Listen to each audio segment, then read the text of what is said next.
Hello, everybody. As the day chair for day 4, I would like to welcome you all to the last day of events of the Second International Agrobiodiversity Congress, which is devoted to the conservation and use of agricultural biodiversity. So my name is Ehsan Dalou. I'm Principal Scientist at the Alliance of Biodiversity International in SIAT. And I've been leading now for over 20 years the Plant Genetic Resources Conservation Program at Biodiversity and now the Alliance. Over the last couple of days, we have heard a lot about the significant and important contribution that agrobiodiversity plays in our diets, in providing us with better nutritious food, and about the new era we are going through at the moment, through to transform the way we are producing food with regenerative agriculture, agroecological approaches, and nature-based solutions. Today, we shall talk about how we ensure that the genetic diversity of our crops, plants, is conserved in a variety of ways, in Genebanks, what we call ex situ facilities, in the wild, in the natural habitat, in situ, and in farmers' field. In fact, genetic diversity is really fundamental for sustaining food production and resilience of our agricultural systems in the longer term. Yet it is fast eroding and it is undermining our capacity to continue to feed the world. There is a growing awareness, though, that we cannot just conserve this diversity and lock them up in gene banks just for the sake of it. But it is crucial that this diversity is made available and accessible to farmers, breeders, to contribute to food and nutrition security, and linked also to markets and agribusinesses to be able to support the livelihoods of millions of people around the globe. Our keynote speaker just now, Brigitte Baptiste, had really emphasized the importance of genetic diversity as a genetic security, as one of the key features of food security, and as an ecosystem service. She stressed on the importance of protected areas in conserving the diversity, and in particular on crop wild relatives and the genes that they can provide for improving our crops. She spoke also about the evolutionary processes, which is so important, and also the biocultural diversity as being important, and raises important questions about the question policy interface. Now we shall have our scientific symposium, which will be co-moderated by myself and my co-moderator, Dr. Tilak Sharma, Deputy Director from the Indian Council of Agricultural Research in India, who will be introducing himself in a few minutes. After this, there will be a keynote presentation by Stefan Smith.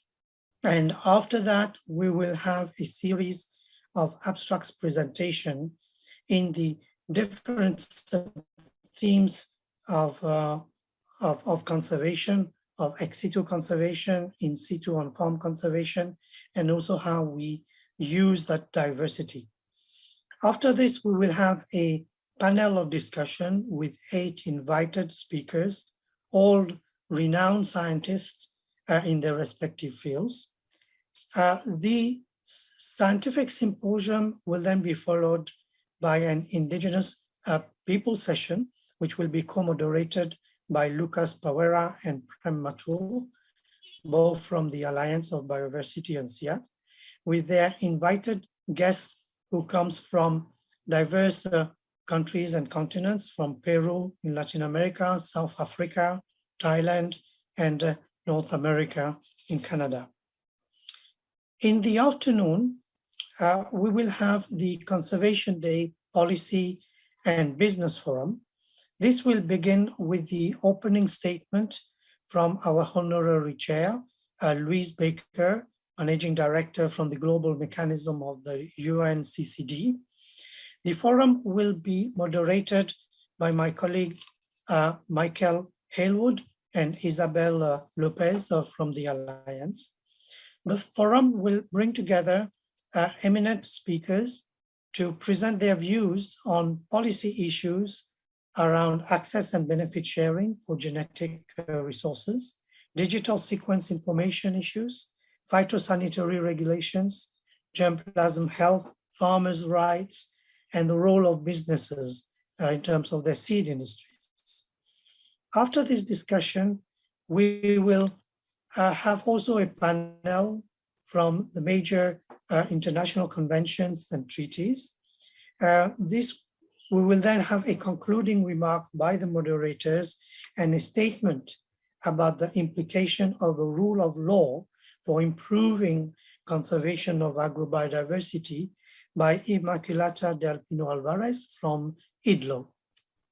Following some concluding remarks by the Policy and Business Forum, it will be time then for enjoying a cooking show, which will focus on the conservation of indigenous foods.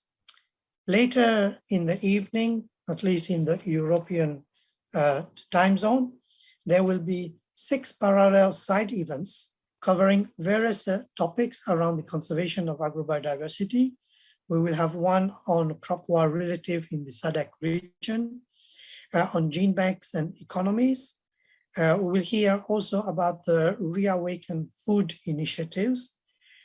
Another side event will be talking about the experiences of companies in implementing the Nagoya Protocol.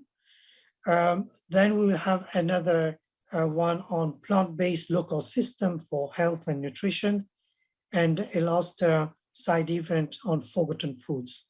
I must stress that all these side events will be taking place in parallel. So it'll be a challenge to be able to choose between these rich side events here. So now I would like to turn over the floor to my co-moderator, Dr. T.R. Sharma, who will be introducing himself. So thank you. Over to Dr. Sharma.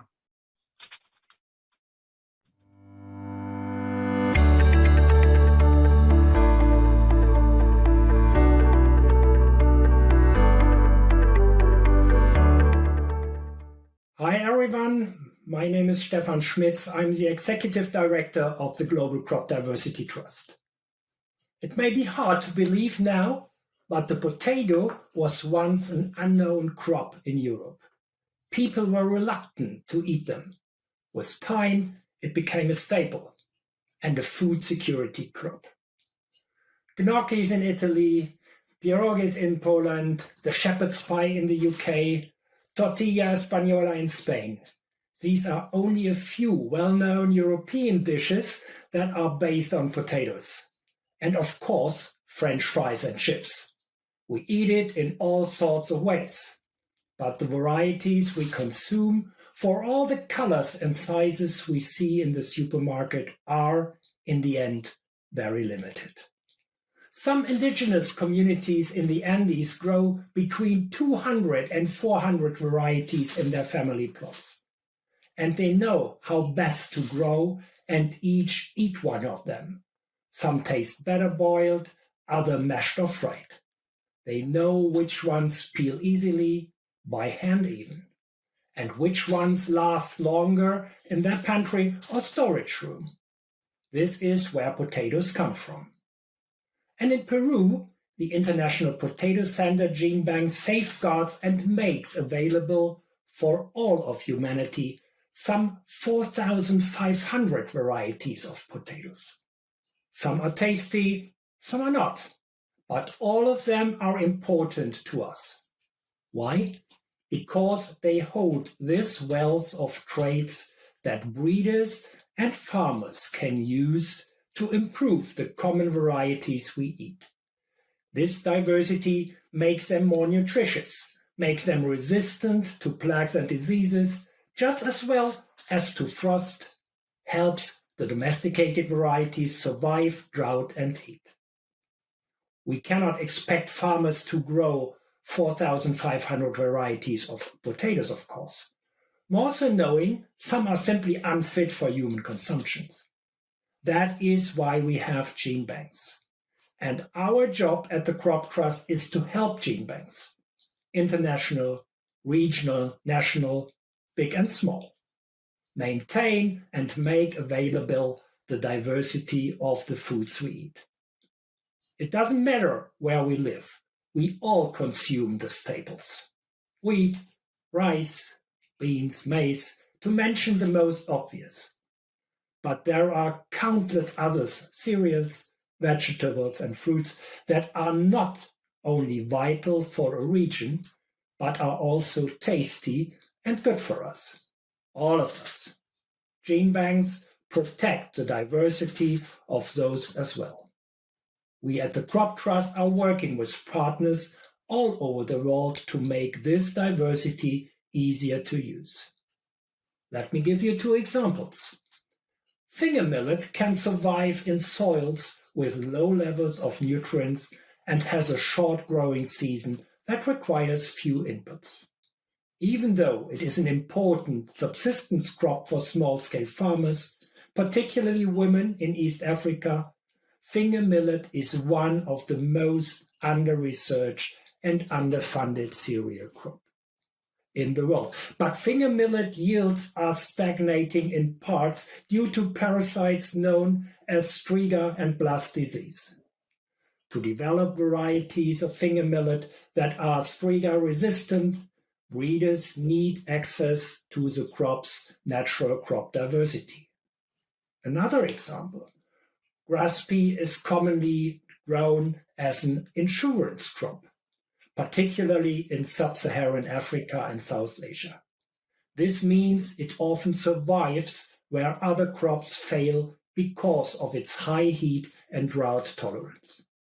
Grass pea seeds are protein-rich and a good source of iron and zinc, and can also serve as nutritious feed for cattle.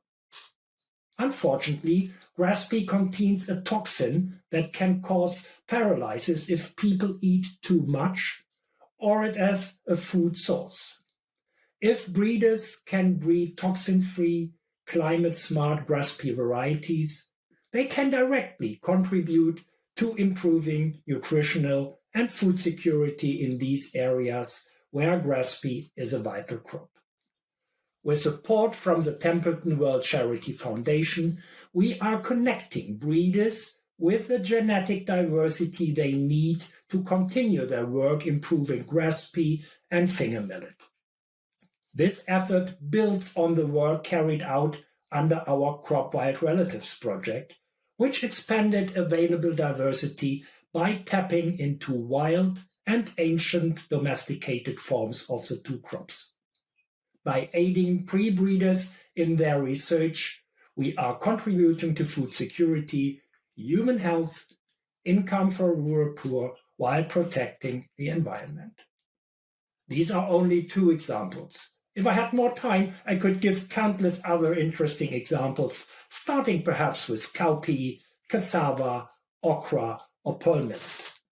All these efforts are using diversity safeguarded in Genebanks. All of these efforts strengthen the collaboration between Genebanks and its users, be them breeders or farmers. The truth is there is a lot of underutilized, underappreciated, and just plainly unexplored diversity in the cold rooms of the 1,700 or so Genebanks around the world. On one side, Genebanks need to make a proactive effort to develop and strengthen ties with users. On the other, breeders and farmers need to know these Genebanks exist. And they also need to get out of their comfort zone and explore this diversity, go beyond what they usually rely on. The potential to transform our agriculture is in those cold rooms. Now, all this is easier said than done. It means Genebanks must have enough material to share. It means they have to make available the data that accompanies all this diversity, so breeders and farmers can better choose and access what they want and need from the cold rooms. Genebanks are, by definition, long-term endeavors. They are insurance policy holding countless what-ifs. Genebanks holds a diversity that underpins our food security. This diversity is the foundation of humanity's future. This is how important they are. It's good to see more diversity of crops in the supermarket.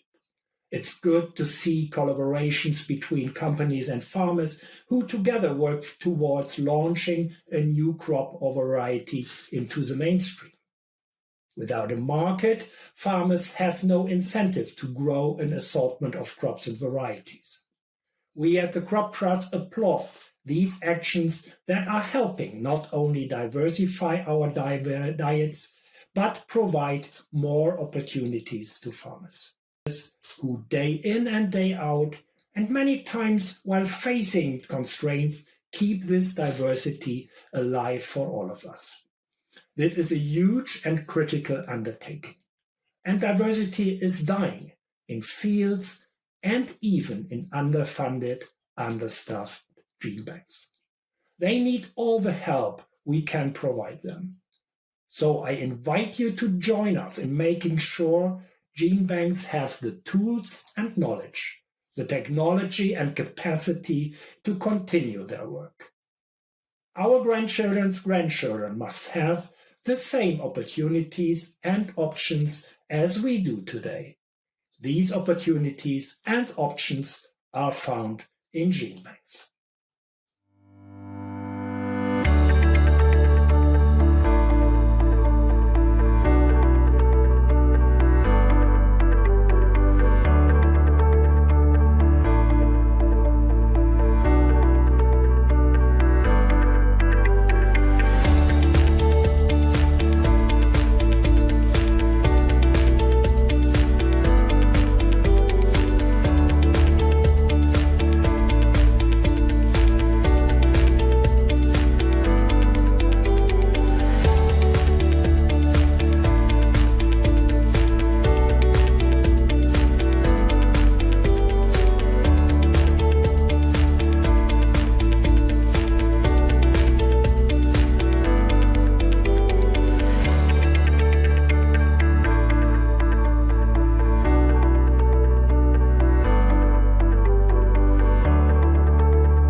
Yes, hello everybody. We are back now. Sorry we have had a bit of a technical glitch on introducing our keynote speaker for the scientific symposium. So we just heard from Stefan Schmidt, who gave really an amazing presentation about the subject on conservation of genetic resources. So let me do him justice now by doing a formal presentation of him before I will hand over to my co-moderator. So Dr. Smith is Executive Director of the Global Crop Diversity Trust in Bonn. Before joining the Crop Trust in January 2020, Stefan had been the Deputy Director General of the German Federal Ministry of Economic Cooperation and Development, BMZ. He also chaired the Steering Committee of Global Agriculture and Food Security Program For more than 10 years, Stefan was leading the food security, agriculture, and rural development at BMZ. From 2007 until 2009, he worked as a senior advisor to the Secretariat of the Organization of Economic Cooperation and Development in Paris.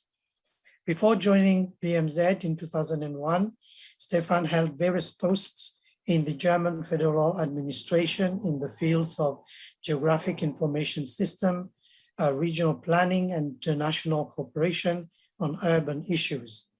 He received a scholarship of the MacLeod Fellowship of the American Council on Germany and the German Academic Exchange Service. After studying in Bonn and St. Andrews, he graduated from Bonn University in geography and mathematics and received a PhD in geosciences from the Free University of Berlin in 2000. So thank you very much, Dr. Smith, for your brilliant speech and keynote speech. It really sets the day now for our symposium that we're going to embark now. But before we go on the presentation of the abstract presenters, I would like to give the floor now to Dr. Sharma, who had a bit of a internet connectivity, and he will now introduce himself and say a few words of introduction. Over to you, Dr. Sharma. Thank you. Thank you, Dr. Dulo. Hello to everyone. I'm really happy to participate in the second International Agrobiodiversity Congress, and particularly this particular session, which is on integrated conservation and use of agrobiodiversity. I am working at the Indian Council of Agricultural Research, New Delhi, as Deputy Director General Crop Sciences. And before this, I was heading an institute of Department of Biotechnology, Government of India, at National Agri-Food Biotechnology Institute, Mohali, Chandigarh. So in my present capacity as Deputy Director General Crop Sciences, we are dealing with more than 85 crops across 28 institutions who are situated in different parts of the country. And the symposium which we are now attending is very pertinent to all of us as those who are dealing with agriculture as a system. We are witnessing the fast erosion of global biodiversity because of the preferential cultivation and use of some of the high-yielding food security crops like wheat, rice, and maize. Even within these crops, a few high-yielding varieties are preferred because of their economic gains for both farmers, traders, and also market involved in the value chain. We know that the significance of agrobiodiversity has become more pertinent now because of the changing climate situations globally. And we have, this is not a new phenomenon. We have already seen and witnessed around in 1845 to 1849, a great Irish potato famine, which has wiped out the whole potato crop because of the onset of an epidemic caused by a fungal pathogen, Phytophthora infestans, which has really resulted into destroying of more than 1/3 of potato crops, and more than 1 million people died and almost 2 million immigrated from the Ireland. Similarly, after more than 100 years of this, a great Bengal famine happened in India in 1943 because of another fungal pathogen of rice, Helminthosporium oryzae. So we know the significance of global agri-biodiversity and the rich source of genes which we have within these biodiversity. We have to see and prevent the erosion of global agrobiodiversity within these crop systems.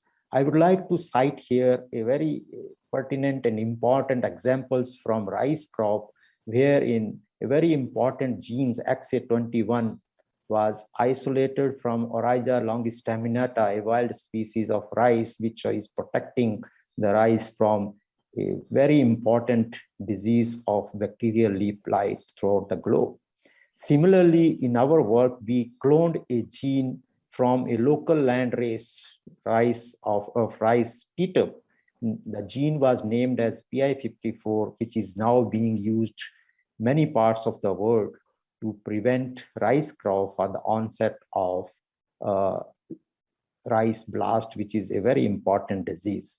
So we know that biodiversity is a rich source of various genes, and we have very important examples here that if we want to prevent vertifolia effect, which we got because of the iris famine, we have to deploy different genes across different locations depending upon the onset or emergence of different races of pathogens. And the classical example is of management of wheat rust in India.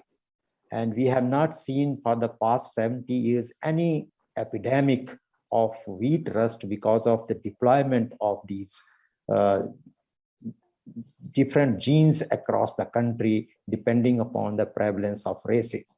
So not only we have to clone and characterize genes from different wild relatives and land races of agrobiodiversity, but these crops are also increasingly becoming important in the local food system. And we have very important benefits which one can derive throughout the value chain of this particular food system. And I would like to cite here one or two examples. Particularly, this is in a value chain, the first and foremost stakeholder is farmers, and on-farm conservation is one of the most important way of maintaining and building agrobiodiversity. This approach helps farmers to cope with stresses like climate change by supporting them to develop new portfolio of adaptive traits. Similarly, number two would be it's a very beneficial for the companies for building reliable supply chains and making a profit as essential. Therefore, there is a need to able to manage risk and align to changing consumer priorities, which are shifting towards healthier and more environmentally friendly, sustainable products. So agrobiodiversity is playing a very important role, and we are going to listen to various talks in this particular symposium now, and would like to end by saying that adopting solutions that enhance the use and conservation of agrobiodiversity food system can be made more sustainable and deliver better food security and nutrition to people around the world. I am sure that this particular session would be very productive and informative, because our speakers are very experienced persons who are working in the area of agrobiodiversity, its conservation and utilization. So with these words, now I stop here and hand over the session to my co-chair, Dr. Dulo, please. Thank you very much, Dr. Sharma, for this brilliant introduction. So without further ado, I think we can start now on our next series of talks, which is about the abstracts presentations. So we have organized them under 4 different themes. So to kickstart the presentation on conservation in gene banks in ex-situ conservation, I have the pleasure of introducing 2 speakers on these themes. The first will be Dr. Badara Gwe from IITA, who will talk on the cryogenic method for conserving clonal crops. And then we will hear from Paula Rees from Agrosavia in Colombia on the challenges they have in conserving species in gene banks and how to prioritize species in conservation in gene banks. So over to Dr. Badara for his presentation.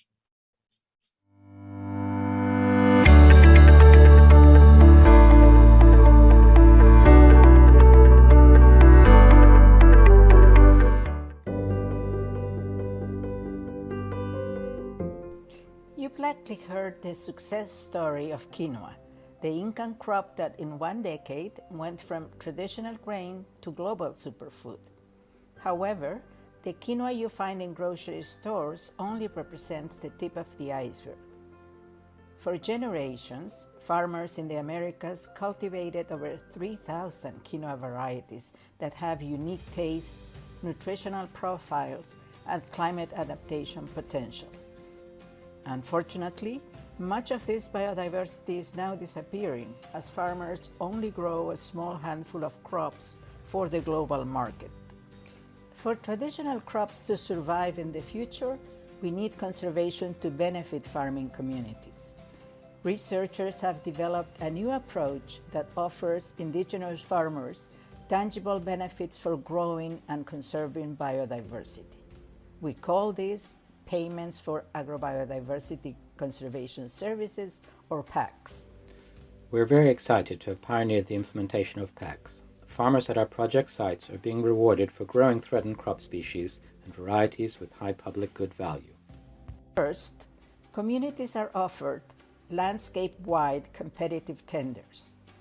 Farmer groups define conditions, including which priority species and varieties to cultivate from a crop portfolio, the kind and level of reward they need, and which farmers participate. Efficiency and social equity criteria inform the selection of communities with the most attractive bids. After signing a contract, these communities receive seeds of the agreed-upon crops to cultivate. Monitoring visits occur at key moments during the agricultural calendar. During visits, Extension Services can provide technical assistance and training.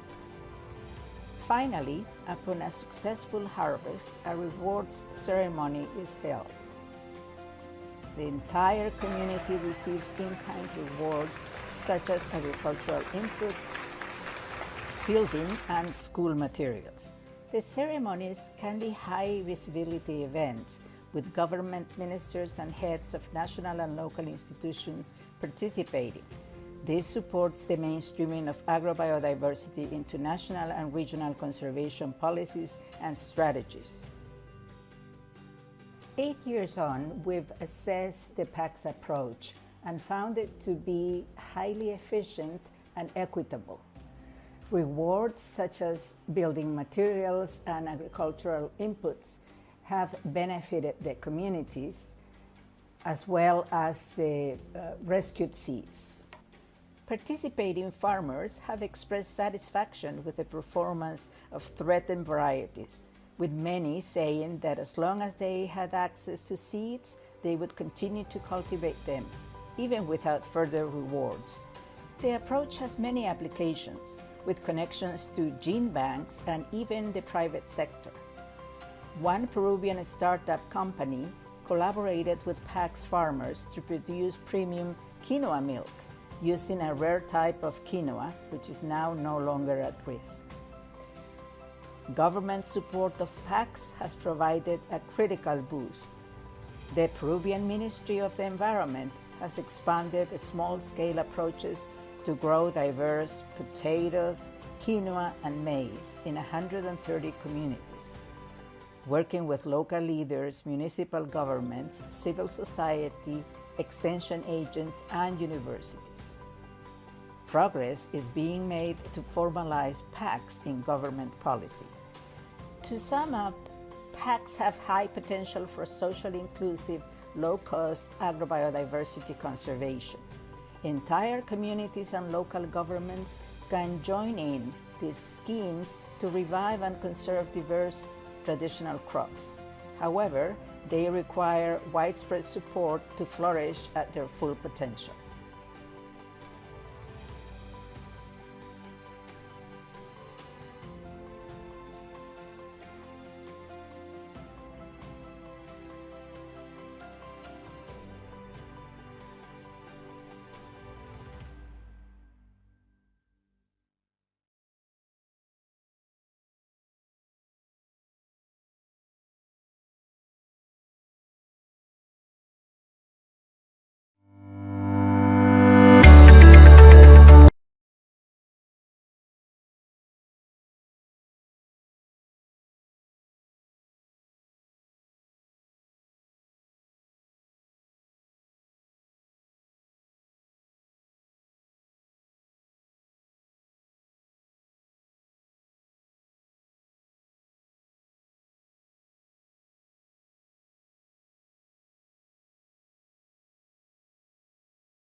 Dr. Gay Badaral. I'm working at the Genetic Resources Center at IITA, the International Institute of Tropical Agriculture, based in Ibadan in Nigeria.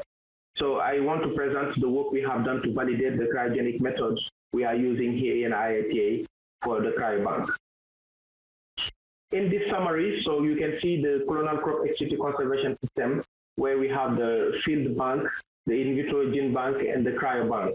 So my talk today will focus on the cryobank, which is the conservation at ultra low temperature of the plant material, so at minus 196 degrees. The cryobank is not supposed to be standalone. It is supposed to be integrated with the other conservation systems, like in vitro and field bank. But what is very important is that the cryobank is the most reliable method for colonial crop long-term storage and safety backup. It has a lot of advantages. The very important one is the possibility to eliminate virus, and also is a long-term storage system that is overcoming all the other disadvantages of in vitro and field bank. So the other important also is that it requires minimal maintenance, all this in the energy and cost effectiveness. So what we aim to do was to validate the optimal cryogenic protocol to be used in IITA for yam and cassava cryobanking. So what we did was that we compared the regrowth rate of 65 cassava and 30 yam accession subjected to droplet vitrification and vitrification cryoplate systems. So these are the two systems that we use to, to cryobank this germplasm. And just to remind that whatever protocol, the principle is that whatever protocol you use, the important is to be able to recover fully developed plants at the end of the process. So in such a way, we were able to see that the cassava accession that was subjected to these two cryogenic methods, the regrowth rate was always much more higher when V cryoplates was used. So you can see over the accession, so V cryoplate was always better in terms of regrowth rate compared to droplet vitrification. It was the same for yam actually, where V cryoplate was always giving higher regrowth rate compared to droplet vitrification. So in such a way that we were able to decide on the choice of V cryoplate as a cryogenic method for the conservation in cryobank of the cassava and yam international collection we are conserving in IITA. So this protocol setting was associated with three other criteria that we use to make to verify that an accession is eligible for cryobanking.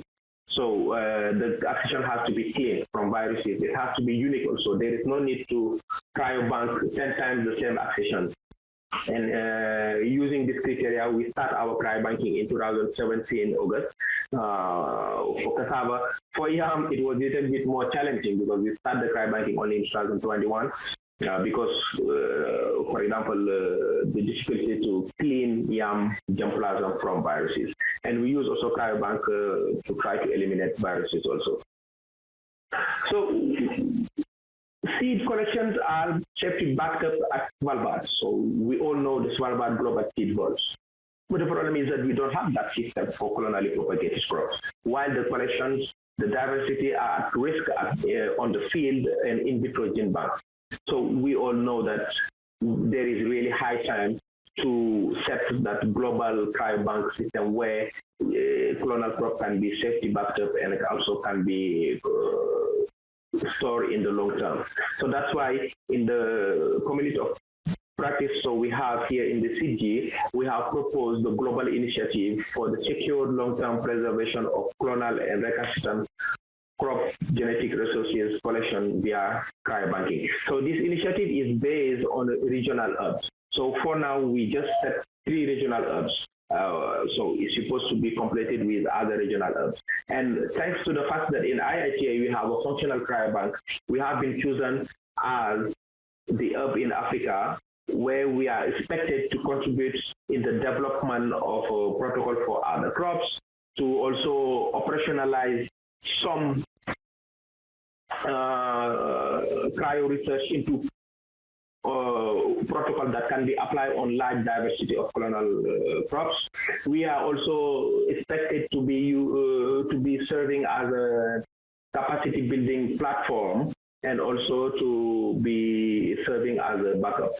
So that is what I wanted to present, and thank you very much. So I'm ready for any question or suggestion.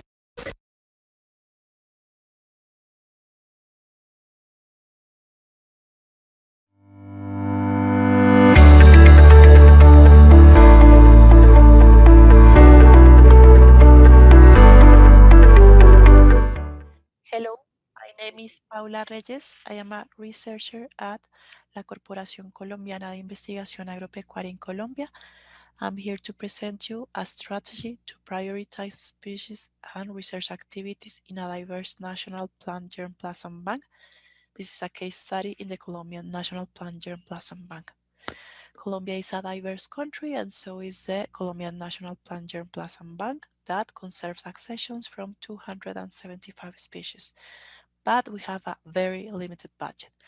For this reason, it's important to align the bank priorities to sustainable development goals such as zero hunger, no poverty, and climate actions.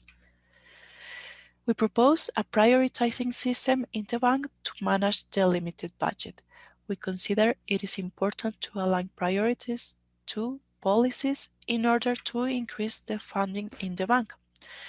We aim to answer two questions. First one, what species within the bank should we focus for research? And the second one, what species outside of the bank should we include? For this, we propose an approach that integrates information from four pillars: the geographic origin, vulnerability, economic importance, and food security importance. And we integrate the information by using fuzzy logic in a data-driven approach. The geographic origin and the vulnerability are direct variables, pillars. So for the geographic origin, we have three classes: local origin, species with a close origin, and species from a distant origin. For vulnerability instead, we have threatened species, minor concern, and species that have not been evaluated. The economic importance and the food security important pillars are each one composed of four variables. These variables can be either numerical or categorical, and we integrate these variables using fuzzy logic and obtain three classes: high priority, medium priority, and low priority for each pillar. For the economic importance, we integrate the LAFE index, yield, income, and municipality coverage, while for the food security, we integrate a government priority list, the traditional consumption in the regions in Colombia, nutritional contribution, and affordability based on its nutrients. By integrating all this information, we infer three classes for the species conserved at the bank: high priority, medium priority, and low priority. So we are able to classify the 275 species into three categories. Here we have the classes for the pillars, and here we have the resultant index. In green, we have the high priority class, in yellow, the medium priority class, and in red, the low priority class. We also have gray areas that correspond to gaps of information. We're able to classify an 8% of the species from the bank into high priority, 27% into medium priority, and 65% into low priority. We also identified one high priority species outside the bank, and we should consider to include it. In addition, we are able to identify significant gaps of information for native crops conserved in the bank.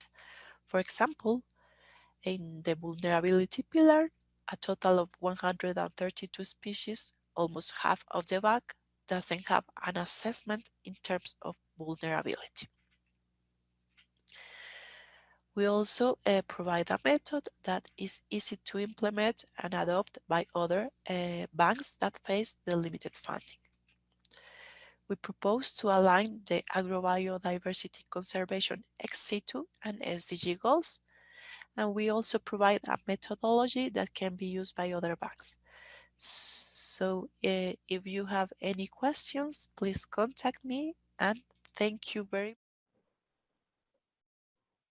much. Okay, thank you. We really apologize for the hiccup about the video. So this is given to you as a bonus. It was supposed to come at the end of the session, but we projected it earlier.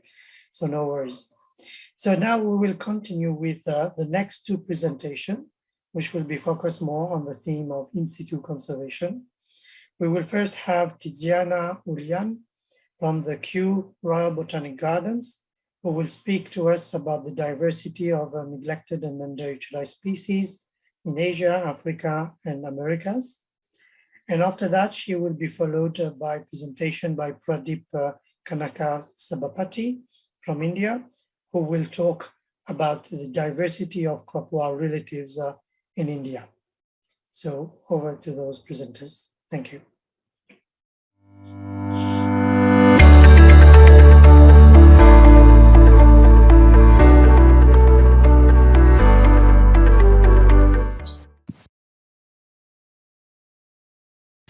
Good morning and afternoon, everyone. My name is Tiziana Ulian and I work at the Royal Botanic Garden Kew in the UK, where I lead the Sustainable Use Seeds and Solution Program. The title of my presentation today is Plant Diversity for Sustainable Food System from Science to Practice. In the next slides, I'm going to present some highlights of our recent work to unlock the wide spectrum of plant diversity to support sustainable food system. I will talk about the role of multipurpose, neglected, and underutilized species, NAS, as future crops under a changing climate, and I will provide some practical example of our work. In our study, we found that there are at least 7,039 edible plant species. This is in striking contrast to the small handful of food crops that provide the majority of humanity's calorie and nutrient intake. The figure on the left represents the phylogenetic distribution of edible plants, which shows there is a high genetic diversity across the different plant families. Most of the plants have also other uses which are important for people's livelihood, and the frequency of uses is shown in the second picture.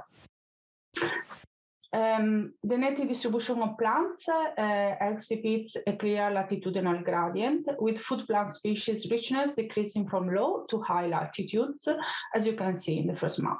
And this is similar to the general patterns of total plant diversity, with higher species richness at lower latitude. Understanding better the native distribution of these plants offers an opportunity to identify future crops that they are better adapted to present and future climatic conditions, and at the same time they are available at the local level. We found that at least 30% of the species had the global conservation assessment carried out, and 80% of the species are conserved ex situ in seed bank or as living plants. So which plant we should focus on? Here there are some examples of neglected and underutilized species that have been recommended in scientific paper or targeted by collaborative project. These are a couple, the Morama bean and Fonio from Africa, the Akub from the Mediterranean region, and the Oca, which is a tuber from the Andes in Latin America. As an example of the practical work that we have carried out at Kew, we have the NGO Use Plan project, which aim to enhance the capacity of local community to conserve and use sustainably use indigenous plants, including edible plants. And one of the main dissemination output of the project has been the production of the book Wild Plants for a Sustainable Future, which contains species profile of the most important species, most of them edible, to support their identification, cultivation, conservation, and sustainable use in agriculture and forestry projects. This approach has been also applied more recently to the ResMed project, by working with our collaborators from the SHUF and the NARC in Lebanon and Jordan. We have focused on ACUB by generating information on the seed germination, the phytochemistry, and genetic diversity of the species to support its cultivation and promote the conservation sustainable use of this delicatessen from the Mediterranean region in Jordan and Lebanon. We are now developing a wider program to include other important wild edible plants and facilitate their cultivation in traditional abandoned terraces.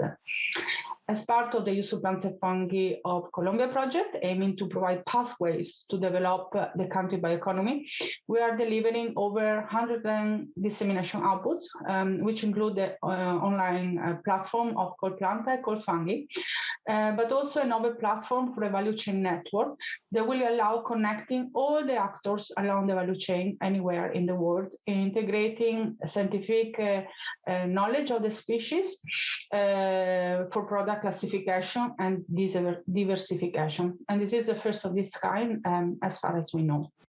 In Sri Lanka, as part of the larger BFN project, the country used an approach to provide evidence of the nutritional benefits of nuts and document the traditional knowledge of the species, and use this evidence to influence policy and promoting the species in local food system by increasing awareness and demand for the species via local food festival and creating market opportunity.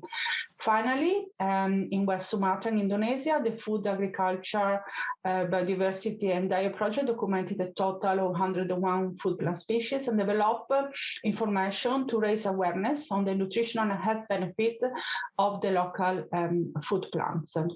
To conclude, I'm leaving here some key messages from our work by stressing the importance of plant diversity and how this is still an untapped resource to support sustainable food systems, and the need of cross-sectoral cooperation and multi-stakeholder approaches to improve food security nutrition, not only at the global level, but also the local level, and advance the conservation sustainable use of this high food diversity. So many thanks for your attention, and I'm happy to explore this further during the discussion today. Thank you very much.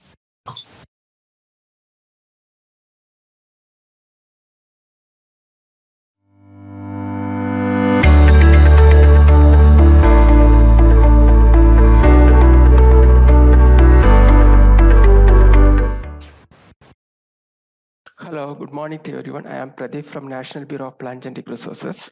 I will be presenting the topic on crop oil relatives in India, prioritization, collection, and their conservation. Crop oil relatives needs no emphasis. In fact, many of them are in great danger because of human interference and possible climate change. Earlier analysis on prioritization of Indian crop oil relatives was made way back in 1984, and it needs a relook. Our research questions are, how many meaningful crop oil relatives occur in India? In many times, people collect less important species, leaving the needy ones behind. In some cases, like commercial crops like rice, wheat, barley, the search has gone beyond the genus boundary. So meaningful value is important. And other research questions will be how many of them are considered exit and to what extent, and what are the issues and constraints related to these activities. Therefore, the objectives are prioritization of Indian oil relatives of food and agricultural important crops based on some pragmatic criteria. Pragmatic values, I want to give emphasis since we are talking in practical sense, not on literature or theoretical based information. Analyzing the gaps between the available CWR in nature and how much extra they are considered in various gene banks such as seed gene bank, cryo gene bank, in vitro field gene bank. This gap analysis will help in rationally formulating our future exploration plans besides updating our knowledge on crop oil relatives. Based on overall closeness of the wild taxa with crop and their potential use in crop improvement program, 861 taxa involving having 769 species were shortlisted for 171 ICR mandatory crops. The table is breakup table is given here for 14 crop groups. It should be indicated. It should be noted that.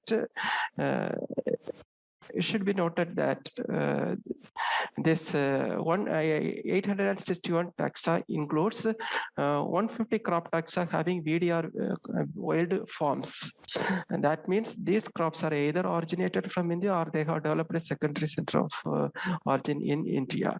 And the crop groups like fruits and nuts, then ornamentals, vegetables, they have more crop wild relatives, more than 100, possibly because of more number of crops. This 861 shortlisted taxa were further prioritized based on 4 criteria. As mentioned here, we have not followed the scoring technique as followed by some papers. We have seen that since simply because these characters like extent of distribution, we don't have good information. We don't have a comprehensive flora of India right now. And extent of threat also we don't know. About 1/5 of the shortlisted taxa were analyzed for threat status, and the level of closeness of wild species to crop taxa also not that much clear, and also they are contributing trait for breeding also not complete or inadequate or incomprehensive information available. Therefore, only subjective assessment made that resulted in prioritizing 292 taxa for 85 crops, from 171 reduced to 85 crops. Out of 292, only 167 were conserved in field in National Gene Bank. That comprises of about 7,360 accessions. Out of this 167, 40 taxa only having more than 50 wild accessions. That too, they are lacking ecosystem representativeness, and ecogeographic representatives also missing in this material. And 81 taxa with less than 10 accessions on hold, and 28 taxa are having just 1 accession in the gene bank. Out of 292 taxa prioritized, 90 are yet to be collected, and out of 90, the 30 mentioned below are rare and threatened species, which are exclusively confined to India and adjacent areas. This bar diagram indicates the gap between prioritized and collected taxa. Even in crucial crop groups like cereals, grain legumes, fruits, and vegetables, there is a huge gap. For example, in cereals, we have mentioned 50 prioritized taxa, but only 18 are collected. It is due to wild TTC available in Himalaya were given as a target species, but we could collect only a few Elima species. Then coming to the total wild accessions collected, of course, vegetables and cereals dominate in that collection simply because they are bankable easily through seeds, while the other crops like fruits and nuts and medicinal aromatic plants, all these things needs field gene bank for maintenance, and vegetative propagates survival is a bit difficult in field. We have worked out taxa-wise collection gaps at district levels, and thereby we resulted in 75 exploration strips proposed for next 5 years. Some important target areas for collection we identified. That includes fragile ecosystem of Himalayas, then coastal areas, Andaman, Nicobar Islands, Star Desert, like that. In these areas, we can expect trait-specific abiotic tolerant genes. Besides some diversity areas which are not yet collected properly, they were also signified. The main purpose of this presentation is bringing out the issues and constraints involved in this process of characterization of prioritization. First is a trained manpower shortage in taxonomy and cytogenetics. This resulted in mislabeling and misidentification of several accessions in database, and chromosome number of many wild relatives are missing. Incomplete knowledge on various aspects which I have already narrated. Then in possible data, we have found, though we have collected the wild form of crops, they were not properly entered in the biological status column, or they were not distinguished with different information infra specific category, and the collecting and conservation gap is huge. Around 1/3 of the collected materials could not reach conservation because of various factors. And we also noticed incomplete knowledge of germplasm holdings of other stakeholders in India. So the information what I presented is mainly limited to the ICAR system information. The take-home message will be there are 861 taxa of CWR Valley were shortlisted, and further 292 were prioritized, and about 43% taxa are yet to be represented in the field in the gene bank. Huge collection gaps exist even in the crucial crop groups, protected areas, fragile ecosystems, like that. And we need to update the knowledge of closeness of CWR with crops, their distributional range, their threat level status we need to assess. We need to also see their usefulness in crop breeding. That only significantly enhances the germplasm utilization. Thank you one and all.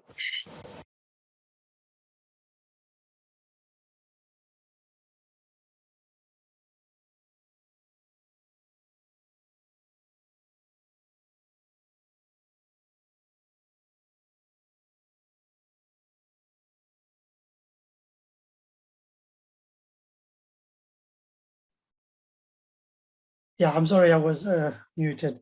So I was thanking Tiziana and Pradeep for the excellent presentation, and I'm glad to see really active discussion going on in the chat box.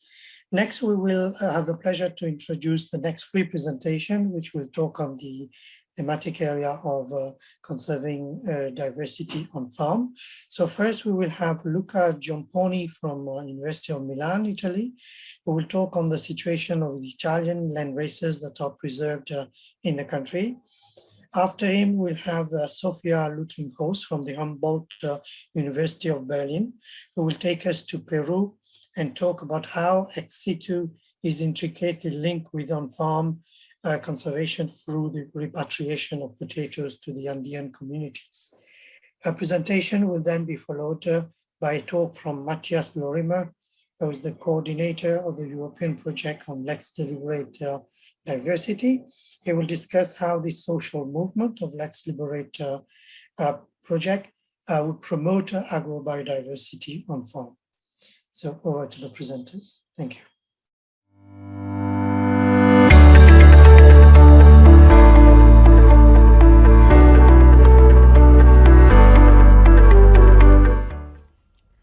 Good morning.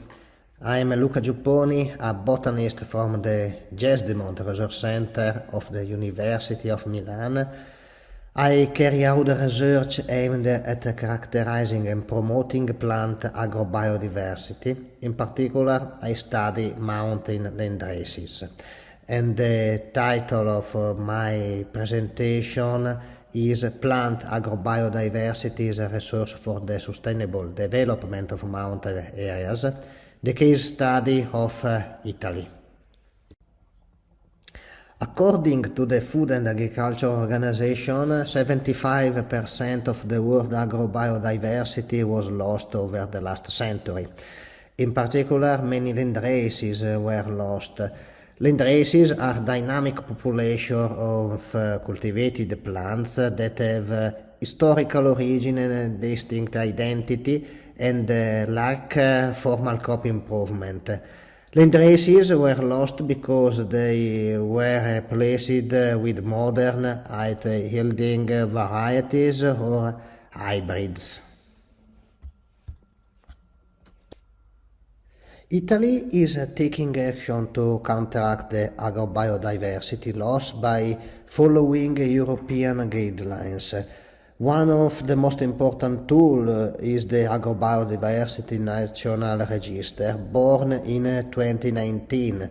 But before 2020, many Italian regions appeared without any landraces, and around 80% of landraces listed were trees, with less detailed data on herbaceous species. Many regions did not provide their landraces data to the National Register simply because we did not have them. Then, Genebanks Research Center, during the last 3 years, carried out a census of the herbaceous landraces of Italy cultivated on farm in situ. This research was performed by merging and analyzing data contained in the main databases of plant agrobiodiversity listed here. Data collected were checked by contacting farmer or associations, then were georeferenced and analyzed by GIS and other statistical software. 1,615 herbaceous landraces were found versus the 416 recorded in the Agrobiodiversity National Register. Poaceae, the cereals, Fabaceae and Solanaceae together comprise 70% of all herbaceous landraces. The identified landraces were also georeferenced to produce an interactive map that can be useful to farmers, consumers and land managers. This map is free and available on the Unimont website. By clicking on each point, you can get information on each landrace. In my opinion, this is a good example of how research results can be translated into useful tools for the community. In these figures, you can see that some hilly and sub-mountain areas of the Apennines and the Alps are hotspots of herbaceous landraces.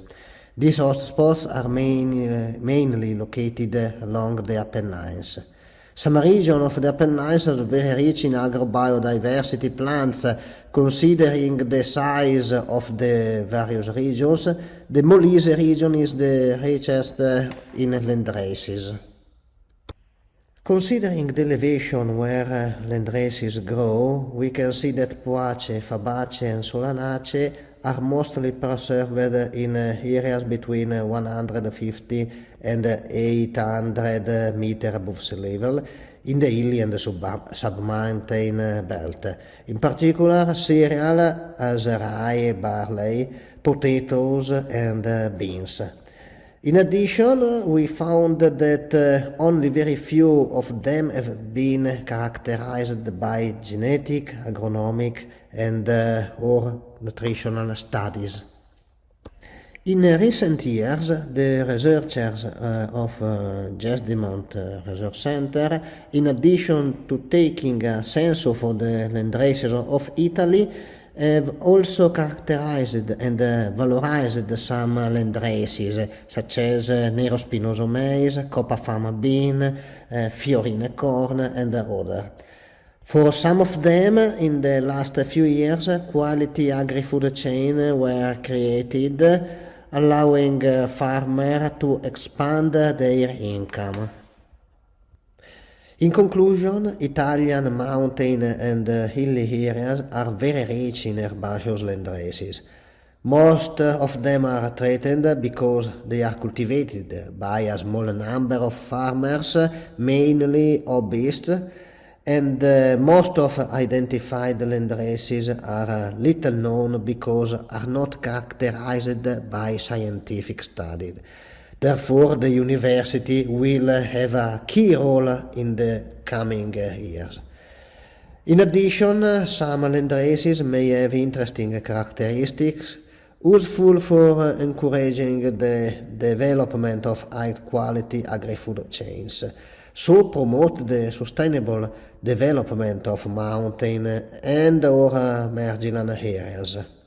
In my opinion, the future of the mountains communities requires greater collaboration between researchers, farmers and land managers, not only in Italy but all over the world. In this last slide you can see the Genebanks research team and my email address. Thanks for your attention and thanks to the organizers of this conference.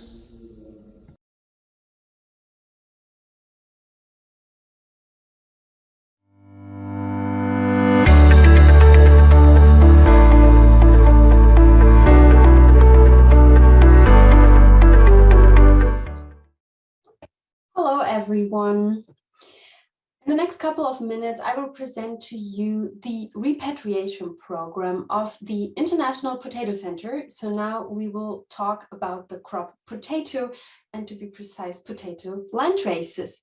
And SIP's repatriation program resembles an integrated exchange between in situ and ex situ conservation. My name is Sophia Lüttringhaus, and I'm a guest researcher and PhD researcher at the Potsdam Institute for Climate Impact Research and also the Humboldt University Berlin. Berlin, the capital of Germany, is also where I am based. And before diving into the content of SIP's repatriation program, I would like to say that I did this great research together with my co-authors. You can see on this slide, and the research was conducted as part of the Genebanks Impacts Fellowship. This fellowship is organized and financed by the CGIAR Genebanks platform and also Crop Trust. Well, what is our research objective, our research questions and purpose? Here on the right-hand side, you can see a picture which describes really well the repatriation program. Here you can see some SIP Genebanks staff and also Andean farmers standing at the SIP Genebank. In front of them a lot of boxes, and in these boxes you can find potato land races, and these land races are being redistributed or repatriated to Andean farmers to improve their food security and potato diversity. Those activities by the SIP Genebanks have been going on since 1997, but albeit the program is running now since several decades, no comprehensive analysis has been carried out so far.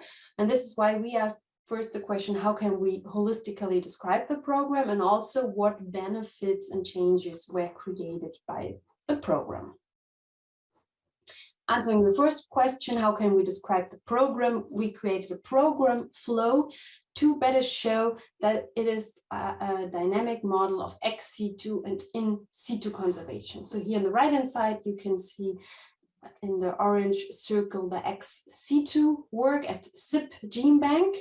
And here on the left-hand side, we have the in situ conditions in Andean communities.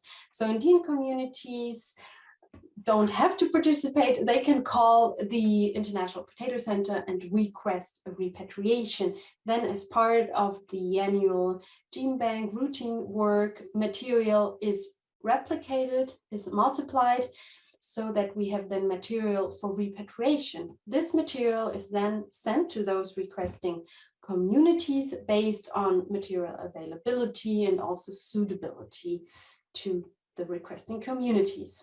Within the communities, the material is also further multiplied, so to give every farmer who wants to participate a chance to have planting material. Well, in case in those communities we find land races which have been not safeguarded in the SIP Genebanks, these are then deposited in the Genebanks for further safekeeping. So this is what it makes it a dynamic or circular model of conservation. What outputs have been generated by the program? Here's some numbers. Between 1997 and 2020, 14,950 landrace samples were redistributed. Those make up 1,519 unique cultivars, and 135 communities participated in the program up to 2020. Those data was retrieved from the SIP Genebanks redistribution data, and based on a very comprehensive household survey, we were also able to identify some benefits. The benefits most farmers mentioned were nutritional and food security benefits, and further, especially the women, who are usually the cooks of the households, said that it improved their culinary diversity. They reported an increased number in taste, flavors, textures, and colors in their kitchens. Also, many farmers said that it improved or helped maintain their traditions and customs, which are very connected to the potato crop in the Andes.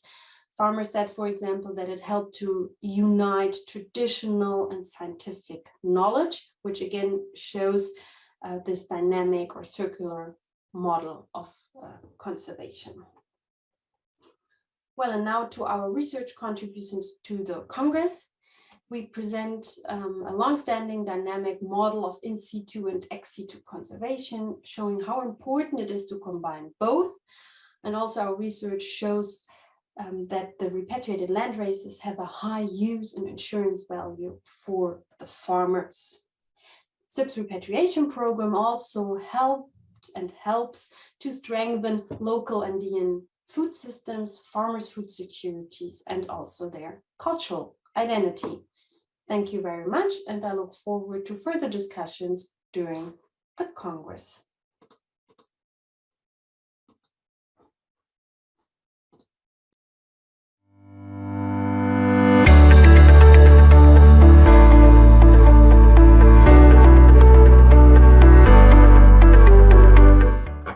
Hi everyone, I'm Mathieu Thomas, researcher at CIRAD Montpellier, France, working on the management of cultivated diversity at the crossroad of population genetics and sociology of organizations. I am glad to present you today an ongoing transdisciplinary study prepared in collaboration with Matthias Orimer, the coordinator of the European Coordination Let's Liberate Diversity, Selim Rafi, researcher in policy science at CIRAD, and Riccardo Bocci, the technical director of Rete Simile, the Italian Farmers Seed Network. This study was conducted within the frame of the European project Genebanks. First, let me introduce the purpose of this work. More than ever, cultivated diversity has a major role to play in the many challenges we face and the transitions we must take to adapt to a very changing world. The management of this diversity is organized according to two main modes of conservation: ex situ conservation and in situ on-farm conservation. Ex situ conservation, mostly managed by academic actors, is organized according to a hierarchical organizational model. Applying this model to on-farm conservation seems illusory because a greater heterogeneity of actors are involved in this mode of conservation, leading to more adjustment and arrangements to succeed in acting in a concerted manner. How are the actors involved in on-farm management organized in Europe? How, where, and how often do they meet? What information, knowledge, and seeds do they share? If we had the answer to these questions, we would have a much better idea of the governance of on-farm management in crop diversity in Europe. Through this presentation, we are going to analyze the activity of the European Coordination Let's Liberate Diversity. This NGO, made up of a dozen associations and farmers' networks and created in 2012 with the mission of animating exchanges around the theme of cultivated diversity in Europe. Its main activities is to co-organizing technical events as well as general public events on community seed banks, workshops on seed regulation and awareness raising among citizens, and so on.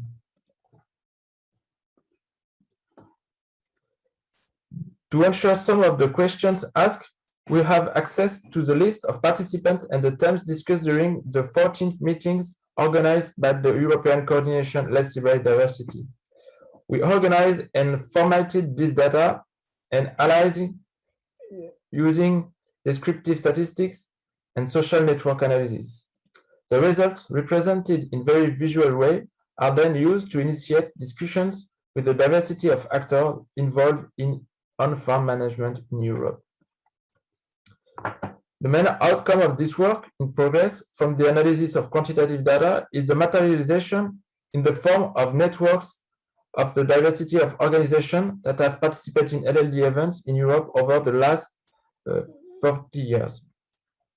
The first results show that the fact of organizing events rotating in different countries allows local associations to meet organizations from other areas. It also allows actors from different sectors, such as NGO, to meet with academia and the private sector.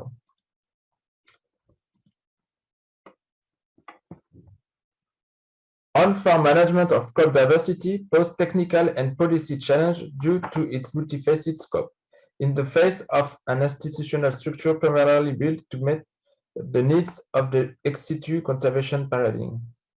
The development of current on-farm crop diversity management networks is hampered by the lack of policy coherence in the absence of a dedicated European agency, but also by the internal complexity of social actors. By documenting some of the key actions carried out by stakeholders in crop diversity management at the European level, this work helps to better understand the role and impact played by the different civil society, professional and academic actors involved in in-farm crop diversity management. That reveals the very structuring role played by the European Coordination Let's Liberate Diversity on a network composed of a great diversity of factors concerned and involved in the dynamic management of cultivated diversity at the European level. The results are variable for discussions on how to organize the governance of on-farm crop diversity in Europe and should help to reconsider the existing institutional structures and to include new actors in their governance. Thank you to the organizer for giving us the opportunity to speak before this audience, and thank you to all of you who followed this short presentation.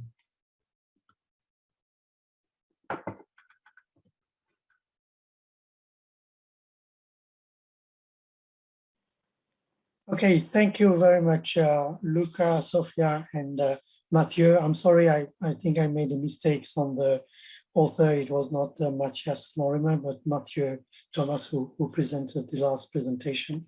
Apologies for that. So thank you very much for your presentation. Now, to conclude the abstract presentation, we have the honor to welcome Martin van Zonven from the World Vegetation Center, who will talk about the promotion of the use of African leafy vegetable in Africa. So this session is really about how do we promote the use of genetic resources. We should have also had the video of Adam and Marlene, but we already projected that earlier, so we've done that already. So over to Martin for the last abstract presentation. Thank you.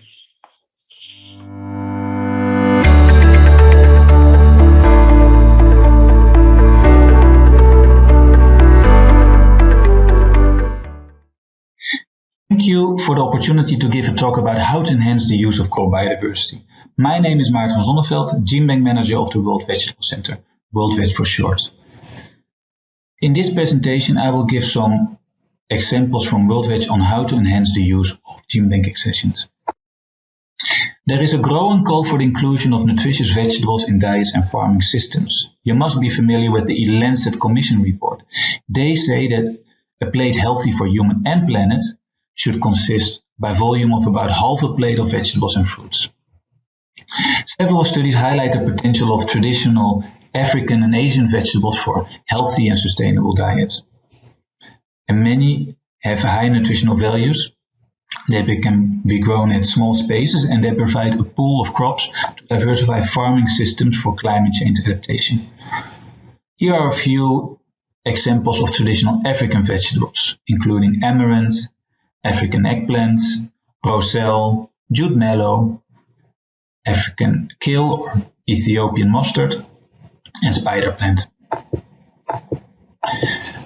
Unfortunately, many of these traditional vegetables are neglected or underutilized, and the lack of appropriate planting material has been identified as one of the major bottlenecks to mainstream these vegetables in food systems. To meet the growing call for nutritious food, the World Veg Genebank collection provides seeds of these vegetables as well as major commercial vegetables to breeders and researchers who then can develop varieties that are preferred by farmers and consumers. We have a collection of about 65,000 accessions of vegetable species and their wild relatives, and they are available for research, breeding, training, and direct use. Since the establishment of World Veg in 1971, over 690,000 seed samples of Genebank accessions and breeding lines have been sent to breeders and researchers around the world. However, there might be several barriers for people to request seed from our Genebank. This can be because of lack of awareness of our existence or lack of information about the accessions that we hold. Moreover, Genebanks generally have weak linkages with the informal seed sector, from where many farmers get their seeds. Genebanks in general also have difficulties to enhance the use of germplasm for crops for which no public or private breeding program exists. For example, many of these traditional African vegetables, they lack formal breeding activities. Therefore, WorldVeg aims to enhance the use of germplasm by establishing partnerships with different types of users of vegetable seeds from the public, private and informal seed sector. Here is an example of how WorldVeg collaborates with the public sector. Here, in this case, through the International Mung Bean Improvement Network, where institutions from different countries, public institutions, evaluate the mini-core collection of mung bean for traits of interest in their respective countries. The private sector, small, medium-sized and big seed companies, play an important role in vegetable breeding and vegetable seed supply. WorldVeg works with these seed companies through breeding consortia. The seed companies in these consortia are scaling partners who can reach large numbers of smallholders with quality seeds. And through these consortia, they get access to WorldVeg germplasm for their breeding and seed production programs. The WorldVeg breeders will actively use the WorldVeg Genebank collection to find desired traits, broaden the genetic basis of the breeding populations of these seed companies, and to support these companies in developing farmer-preferred varieties. Here is the example of the APSA WorldVeg Vegetable Breeding Consortium in Asia, where the work is focusing on tomato, pepper, bittergourd, pumpkin and loofah gourd. A similar consortium is established in Africa, the Africa Vegetable Breeding Consortium, that works on a set of crops prioritized for that continent. Finally, WorldVeg distributes vegetable seed kits to reach farmers with appropriate planting material of traditional vegetables, such as amaranth and jute melon, and for which little or no formal breeding activities exist. For instance, in East Africa, over 47,000 seed kits with over 210,000 seed samples of traditional African vegetables have been distributed between 2013 and 2020 for home garden establishment and to promote the use of promising Genebank accessions and improve WorldVeg lines of these vegetables in local seed systems. The germplasm lines are open pollinated and have been tested on the local conditions for yield disease, resistance and consumer preference. Seed distribution is done in collaboration with scaling partners such as NGOs, farmer groups and local governments. And to add value to the germplasm, we recently started to use citizen science, using the tricot method developed by Biodiversity, to evaluate the distributed lines. Information about the most preferred lines can then be shared with farmers and seed enterprises, so that farmers can get access to better seed, and seed enterprises can include promising lines in their breeding and seed production programs to scale seed supply of these vegetables. This is now being piloted in Benin, Mali and Tanzania, and we hope to expand to other countries.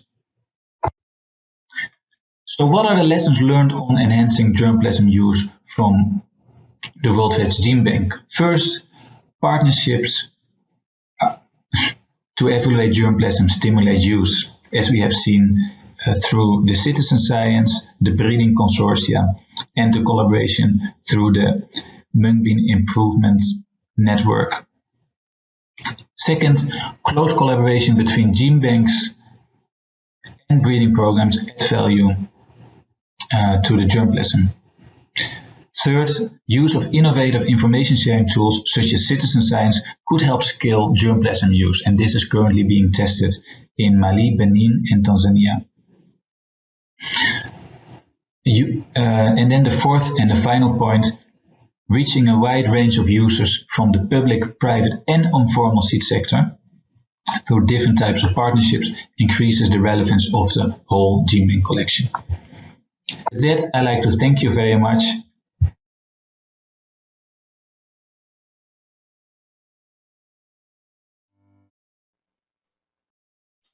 Okay, thank you very much, Martin, for this brilliant presentation about the role of how you promote the use of African leafy vegetable. That was fantastic. Thank you very much for that. So this actually marks the end of the abstracts presentation. I just like to say that we are not taking any live question on the abstract presentation, but if you wish to ask any question, please do so in the chat, as you have been doing already, I think, and the presenters can answer directly. Or else you can also use the community section of the WUVA platform, where you can meet to have further discussion. So now we will turn on to our panel discussion of the symposium. I have the great pleasure to welcome our panelists for this discussion. So we have Guanggan Gao from CAS in China, Theo van Hinten from the Center of Genetic Resources in the Netherlands, the National Gene Bank there. We also have Jose Iriondo from University of Rey Juan Carlos University from Spain, Madrid, Nigel Maxted from the University of Birmingham. We also have Steph Dehan from the International Potato Center, Salvatore Ceccarelli, who is an independent consultant who previously worked at the ICARDA. We also have Shivali Sharma from the Crop Trust and Sonia Swogo from Euroseed. So welcome everyone to this discussion panel. So we will go through the different themes from what you've heard earlier from the abstract presentation. And I would like also here to add that we have many other very, very interesting pre-recorded presentation that was sent to this Congress that you can view from the WUVA platform. So please go there and look at those fantastic presentations. So we will first go to welcome Guanggan Gao and Theo. So Guanggan and Theo, could you give us a bit about your reflection about the importance of ex situ conservation, about gene bank and their role to play in securing the vast diversity of genetic resources we have, and how do they link to the in situ and on farm and to the users of those germplasm? I would like to Theo first to go first, and then we'll hear from Guanggan after that. Thank you. Well, thank you, Ehsan, for this great opportunity to express my thoughts about the complementarity of ex situ and in situ. In this, it's a big honor to be in this panel of remarkable scientists. So, thinking about that complementarity, we should start by observing that we all share the same objective of conservation of plant genetic resources, keep it available for our children and our grandchildren, and facilitating the use of that material, providing access to it, to make sure that current agriculture can make the necessary transformation to more sustainable and adapting to the challenges of the climate crisis. Of course, we have to keep feeding the world population. So we share the objectives. And I think in these times of climate crisis, this has become even more prominent because we all observe that the ecosystems are under threat and the crops and crop wild relatives are disappearing rapidly. Much to my surprise, during this conference, the call for collecting more material has hardly been faced. But anyway, that's something else. But we really need to prioritize securing the diversity more prominently than we do so far. On the contrary, by making all those policies restricting access, the collecting has virtually stopped. Very big problem, but that's beside the point, but I wanted to express that anyway. So we need people to work with genetic diversity to conserve it, being in situ or ex situ. But we have to make sure that it's efficient and working well. Besides those conservation and access objectives, by the way, there are many other objectives. I realize that. We have to conserve cultural heritage. we have to do education, we have to whatever. But basically, the most important things to me are making sure that my child and his grandchildren will be able to use it too, and that now we can create the varieties needed to feed the world. Okay, so if we look at the complementarity between those two communities and approaches, it makes sense to first have a critical analysis of the two different approaches. And if we look at ex situ, I think we can observe that Genebanks are specialized in the conservation, keeping the stuff available by freezing it or putting it in other types of collections. That works especially well for the orthodox seed, and make it available to important groups of users. And there, Genebanks generally concentrate on crop research and crop breeding. So the strength is the professionality, the reliability, the specialized in that conservation. Although, and we heard that in the previous presentation of Stefan Schmidt, it's not always that reliable, and due to lack of funding or whatever, not all Genebanks are functioning that well, and we have to make sure that that changes. A weakness is perhaps also that specialization, because only limited range of crops is treated and a limited group of users are served. That's a problem. The in situ, on the other side, can't be, well, they are not specialized. It's a very heterogeneous group of actors. And think here of the hobby growers via the nature management, the nature conservation organizations, to NGOs working with local farmers, community seed banks, a very wide and differentiated group of users. And as a result, the width of activities is also very wide. And that's the strength. They are able to conserve the crops that are somehow missed by the ex situ community. Think here of the herbs, the wild, the crop wild relatives, and the wild fruit species. But also they're able to better access local knowledge, to serve local communities. So in that way, that breadth of, that width of activities is a true strength. So good connections with local communities, ability to communicate to the general public, very strong, very important. The weakness is, and then I'm generalizing, but I've been generalizing all along, is the lack of professionality. Very often, there's a low reliability in terms of conservation. And I'll give an example in a moment. Also, access to the material is often limited to the local community or a very restricted network of people. So that's a weakness. So having observed the strengths and weaknesses of both communities, we should look at ways, and there are many ways, very easy to identify even, to make sure that we create not only complementarity, but synergism. Make 1 and 1 2, or 3, or at least 2.5. Add value by combining the activities. And I'll give a few examples for the Netherlands. The organization I'm working for is from origin a Genebank purely ex situ, but we have developed in a more integrated, if I may say so.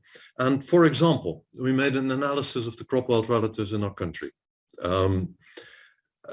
Did an analysis of climate change to identify which ones would be threatened and all that. We approached the nature management organizations that managed populations of those crop wild relatives and found out that many of them simply didn't know what crop wild relatives were and that they were conserving them.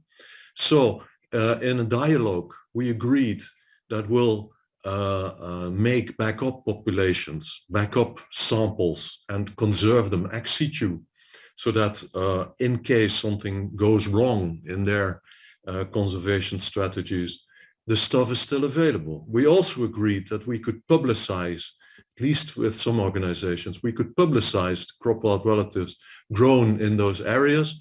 And if a user wants to have access to it, they can come to us. As ex situ Genebank, we have good contacts with that global group of professional users, and we can liaise between the potential user and the nature conservation organization. Another one, and I'll be brief, is the Dutch fruit network. Apple and fruits in general are conserved in the Netherlands by NGOs, by often hobby growers, very enthusiastic with a lot of knowledge, having their trees in the orchard. But they have a lack of access to research. There's very restricted access to the material for users outside of the network, outside of the country. So what we did as an ex situ Genebank, we helped them create a database and make that available. So now the entire world can see what apple varieties are available in the Netherlands. And we did some research on identity and duplication for them to know whether what they assume to be identical things in different parts of the country were actually identical things. And we're now at the stage, we created a backup collection of a few hundred apple varieties, which are readily available for distribution. And a final thing is that we're creating a backup collection in cryo, in liquid nitrogen. We're only started with that.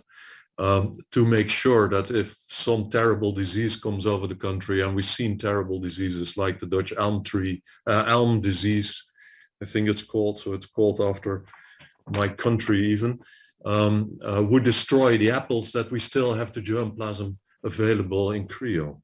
So, and I'm coming to the end of this short introduction. There is ample opportunities to create not only complementarity, but synergism. Think of the crops that are poorly covered by ex situ, which can be better conserved in situ. Think of increasing the security of in situ by creating backup collections in the Genebanks, which don't have to be accessible to the world, but just as a backup in case something goes wrong in situ. But the material in ex situ collections can be made accessible to the local communities via NGOs in the in situ community. They can select the best material, possibly do some breeding or recombination, increase the amounts of seeds, communicate to the potential users and distribute it. And I think in the previous presentations, we saw some examples of that. I was impressed by Sophia's, but also Martin's presentations. And finally, ex situ actors could make, via their contact with the world community and their ability to communicate wide, make the material which is conserved in situ better accessible to that world. By the way, under the conditions defined by those in situ actors. They decide, they're the owner, they decide who gets it and under what conditions. I think, Isan, that concludes my short introduction. I hope I wasn't too long. I wasn't looking at the clock, that's for sure. And we could continue to Gangang Guo's recorded message. Thank you. Thanks, Ethan, and hello everyone. Very happy to join the panel discussion. Yes, the ex situ conservation is extremely important to help conserve agrobiodiversity that are threatened in situ, as well as to make the materials available for use. In China, we are very concerned about this, and here I have a few slides to show. As we know, China is the major country of agrobiodiversity conservation and use in the world. Our ancestors not only domesticated various important crops, such as rice, soybean, but also accumulated a wealth of knowledge of agricultural production during thousands of years of history. And the rich diversity of ecosystems in China has allowed a large number of genetic resources with rich historical information and useful genes. Besides, as a united multi-ethnic country, not only the growing minority population, but also the food diversity, ethnic cognition, religious purpose, and multiple uses of crop help to maintain the biodiversity. So I would say that the long-standing farming civilization is a cornerstone of ABD conservation.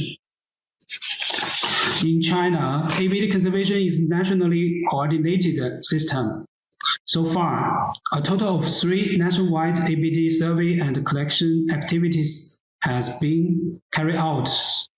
The first and second activities completed in the 1950s and 1980s.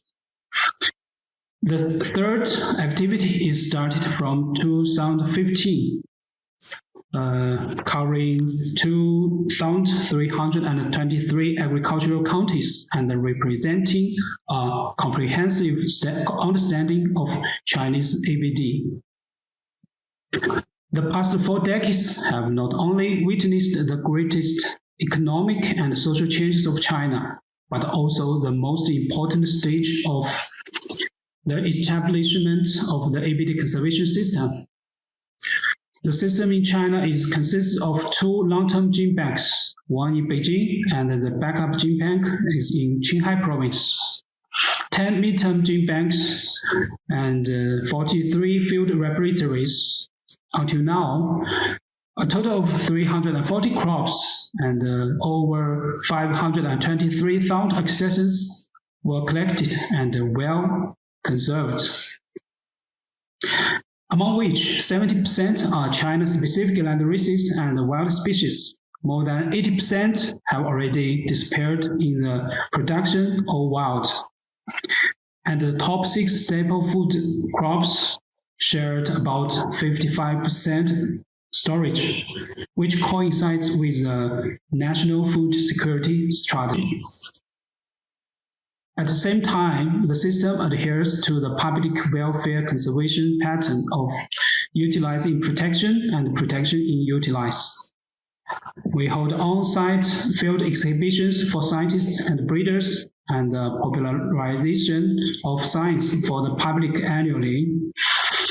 The system distributed more than 80,000 accessions, while supported over 300,000 information inquiries from over 3,000 entities and individuals, supported 1,000 scientific research projects and over 80 new varieties registration each year.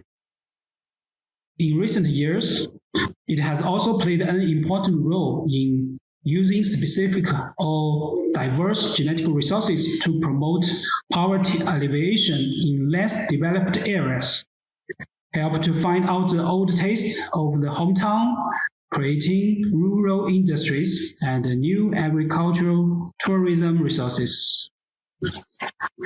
Under support of the government, a high-capacity, multifunctional, and automated and information technology-based new national crop gene bank is built during the COVID-19 pandemic period, and it will be put in use next month. The new facility will enhance the conservation and utilization capacity greatly, and the ABD conservation will shift from focusing on protection to research and innovation. In the next 10 years, China plans to complete more than half of the in-depth evaluation of germplasm resources. With the development of biotechnology, we meet the new era of ABD conservation. Hope we can serve the world in the not far future to build a global agrobiodiversity community with a shared future together. Thanks for your attention.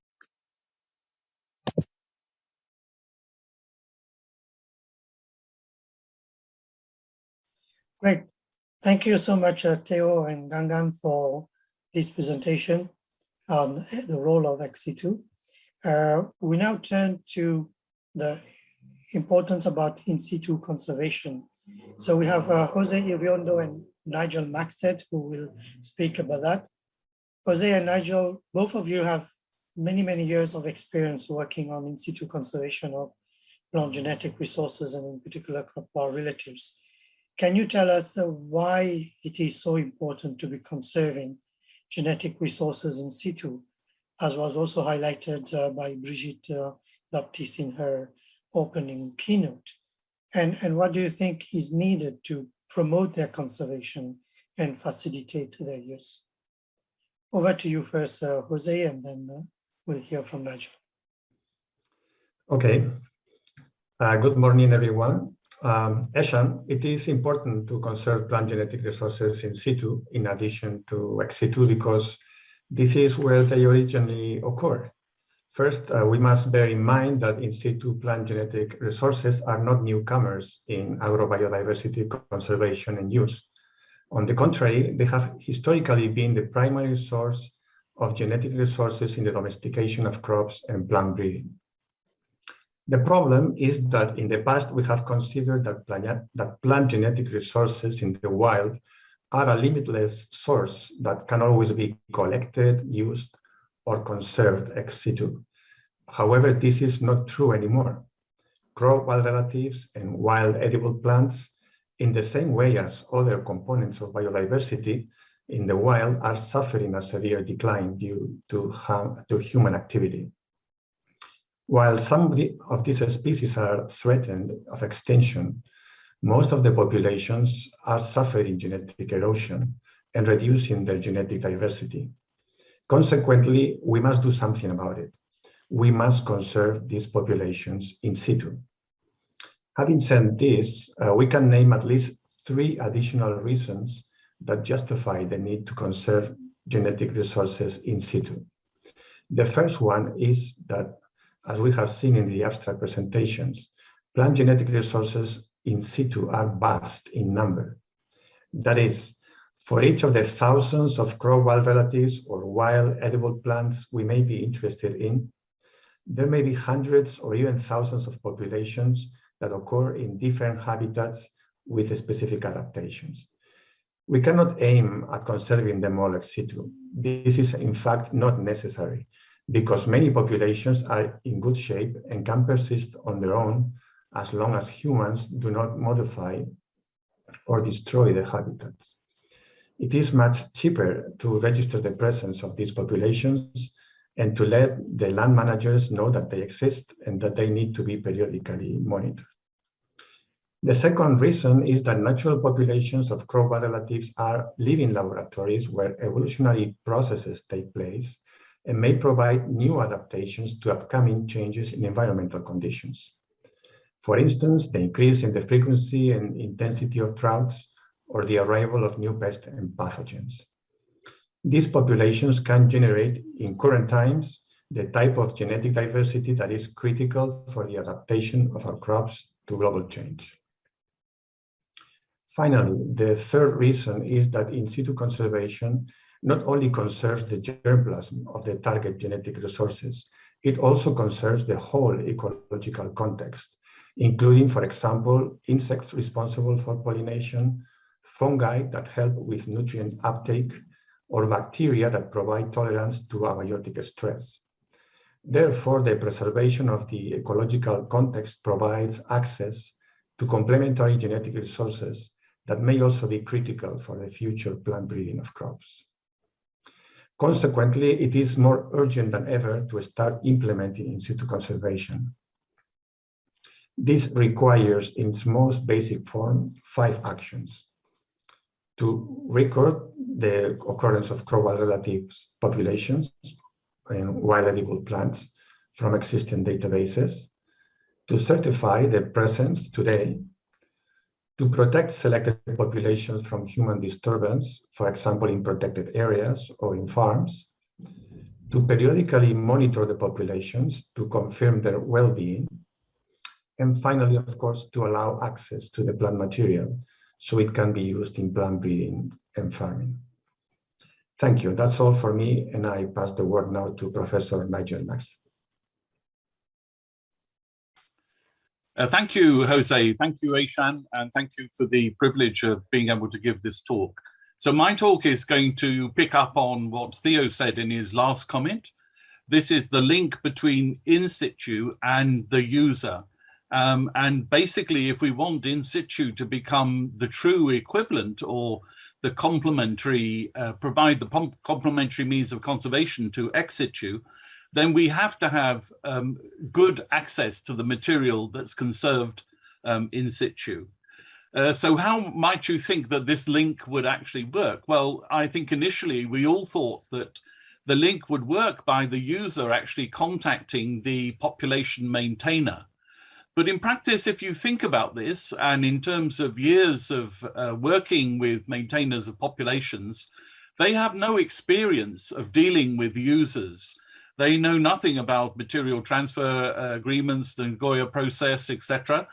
And in terms of providing training to all of these potential population maintainers would be a very large undertaking, given that this may be only a once in a lifetime activity of an individual farmer or an individual population maintainer providing material from their in situ resource.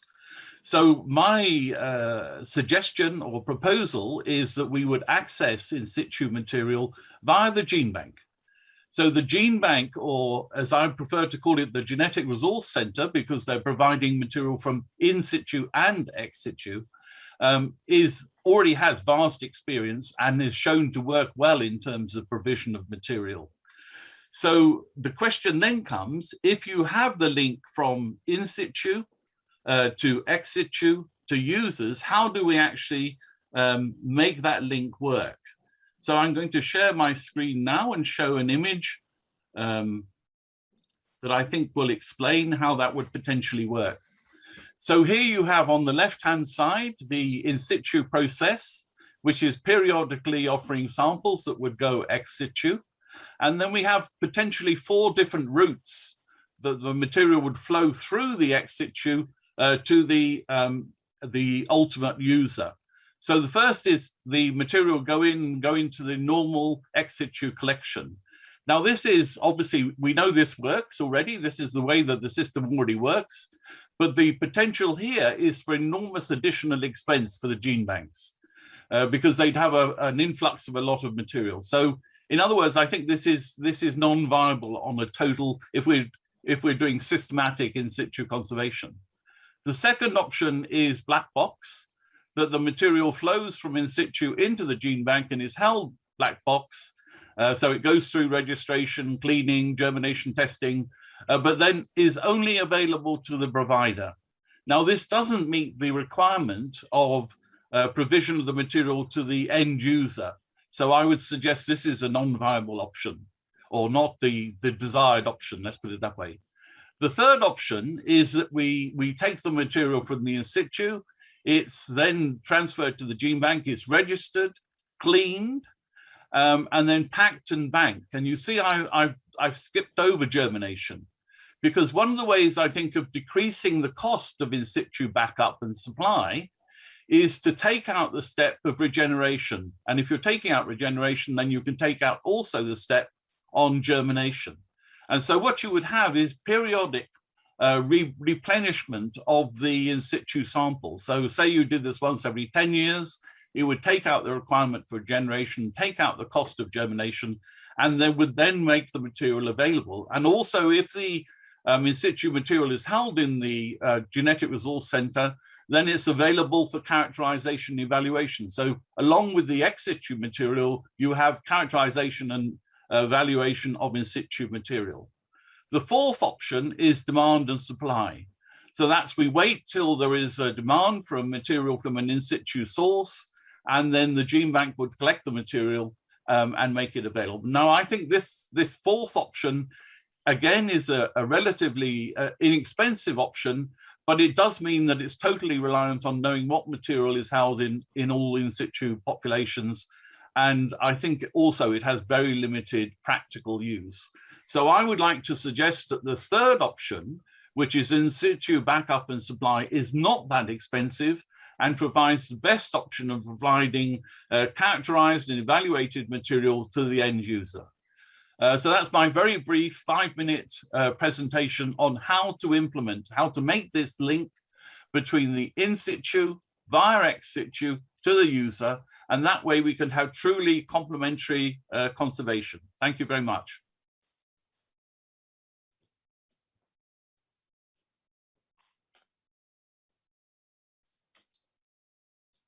Thank you very much, Jose and Nigel, for your reflections on this, and particularly developing the link between the in situ and the users through the ex situ conservation goal.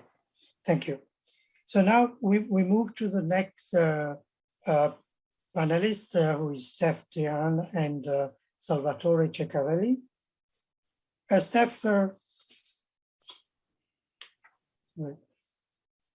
Steph and Salvatore, can you tell us how farmers are ensuring that the diversity of food crops is maintained on farm and not disappearing? And what is the value of these local land races for ensuring food and nutrition security among local communities and the wider public? As we know that most of the genetic resources are actually found on farm and contribute directly to food system among local communities and public at large. Steph, over to you. Thank you, Eshan, for the opportunity to comment on this. First of all, when talking about in situ conservation, we have to realize that the name conservation is not always adequate. Conservation is actually the outcome of the contribution of these land races to farmers' livelihoods. So conservation is no objective for farmers. For them, the objective is food security, prestige, the heritage, the contribution to spreading risk in time. So in situ and ex situ are not necessarily equivalent. Ex situ occurs in the formal space. In situ is largely occurring in the informal space, informal markets, informal seed systems. The end users are also different. The end users of in situ conservation are chefs, consumers, farmers themselves. And it's not only local. These genetic resources cross borders. They cross thousands of kilometers across the Andes. So when we think about local, we should also rethink local. How do farmers do this and why do they do it? It's basically cultural elements that are the main drivers in centers of origin. And we shouldn't forget that women are the main drivers behind this process. And also the farmer-driven conservation is largely occurring below the radar screen. We're largely blind when we are talking about the conservation status of land races. We hardly have any baselines. It's very hard to have monitoring systems in place. So really we need to move on to a monitoring system where we can track conservation dynamics and realize that it's not static, that it's dynamic. In terms of value to the communities, it's huge, the value. And of course, this is the main reason behind all the drivers why farmers conserve. We know that varietal mixtures have complementary nutritional value. If we compare, for example, potato, iron-rich potato, and yellow rich potato rich in beta-carotene, these two complement each other in the diet. And that's why so many traditional farmers consume mixtures. Several studies have found that increased species diversity on farm is directly correlated with increased dietary diversity, resulting in nutrient adequacy. Also in terms of climate change, continuously, the Andes is a good example. The highest agriculture anywhere in the world, continuously bombarded by hail and frost. And this is, the diversity helps to mitigate risk. And let's not forget about the ongoing evolution. Not all is lost. We've talked a lot about loss, but maybe I'm just privileged to have worked for 25 years in centers of origin. I see a lot in the field, and we know there is a lot in the field that's not covered in Genebanks. And in the case of potato, there is as much diversity in the field, or if maybe even more, than there is in the Genebank. So it's not only lost, it's also ongoing evolution, and recognizing that this is an ongoing process and not that domestication and evolution is not something from the past. So 4 key messages from my side. I think the science of in situ conservation must move on to a global monitoring network of observatories. We need to be more intelligent about how we track and measure diversity. We must rethink access. Access is not only about breeders. For in situ and on farm, actually the farmers, the chefs, the consumers are the main users. We have to innovate benefit sharing. If we want to collect again, then we also must put benefit sharing into practice. There's a huge gap between the policy intentions and the reality on the ground. And especially the CG Genebanks, they are based in the centers of origin. They should play a key role in providing the example of how benefit sharing can work in practice. And finally, we need to move to a more integrated conservation system that provides also balanced investment in on-farm and in situ, not only to Genebanks. Thank you.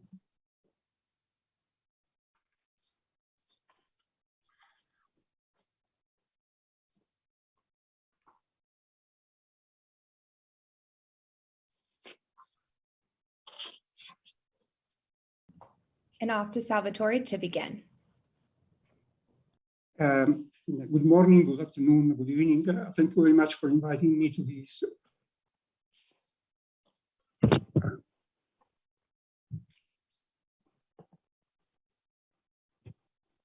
To this conference, and I would like to start. I would like to start from a point made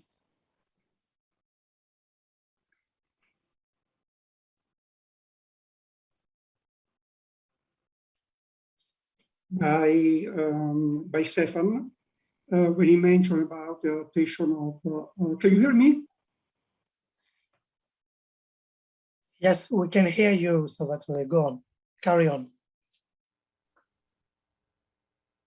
When he mentioned about the importance of fundraising in relation to climate change, by making the point that climate change is a terrible complex. Is a terrible complex process because with a change in temperature and rainfall, we also have a change in diseases, insects, and weeds. And the other reason for this complexity is that climate change is likely to be different from place to place and difficult to predict. And one of the advantages of land races is that they provide adaptation to this change. The question is, given that the changes are now much more rapidly, do they have enough diversity to cope with this increased diversity? And one thing that we can do, that we're doing at the moment, is to try to improve the capacity of land races to cope with this increased rate of changes, is to, in those countries where most of the agrobiodiversity has been lost, to reintroduce agrobiodiversity in the form of evolutionary populations and mixtures, and to use the same strategy to enrich the diversity which is still available in several countries in the south. Evolutionary population and mixtures represent a very old science. The first paper is dates back almost 100 years, 1929. The term evolutionary plant breeding has been used for the first time in 1956. But this idea of cultivating a crop made of plants completely different, which in this way can not only resist to insect diseases, but also because of crosses which are taking place within this community, the population evolved, and it represents that evolving solution to such an evolving problem, which is climate change. Now, although the science is very old and has provided an immense amount of evidence that is working, has never been applied in practice, probably because of the seed laws, which impose distinctiveness, uniformity, and stability. Now, the good news is that in 2014, the European Union has started a temporary experiment on only 4 crops, wheat, barley, oats, and maize, to explore the advantages of growing diversity in the form of evolutionary populations and mixtures. The temporary experiment has been very successful, particularly in 2 countries, UK and Italy, and is probably because of that success that now, next year, the 1st of January 2022, Europe will have a new regulation on organic agriculture, which recognizes the value of what they call heterogeneous populations, and therefore, starting from next year, the commercialization of reproductive material, including seed, of course, of this material will become legal. And this is actually a very important breakthrough comparing to the rigidity of seed laws in the past. And it may well represent what a recent editorial of Nature defines that the disruptive type of innovation that we need for a democratization of the entire food system. Thank you.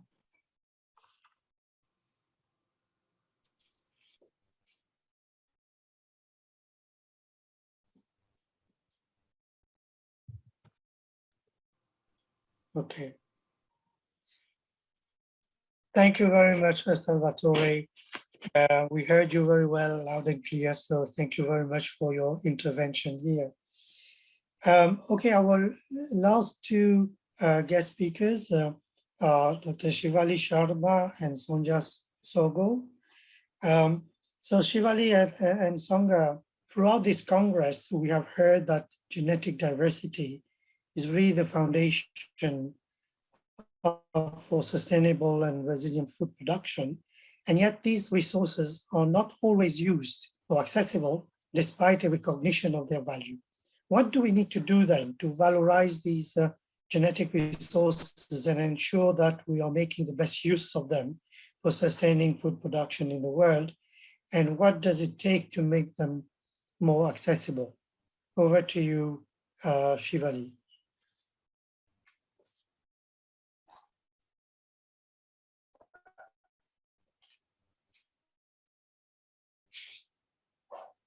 Shivali, you are muted.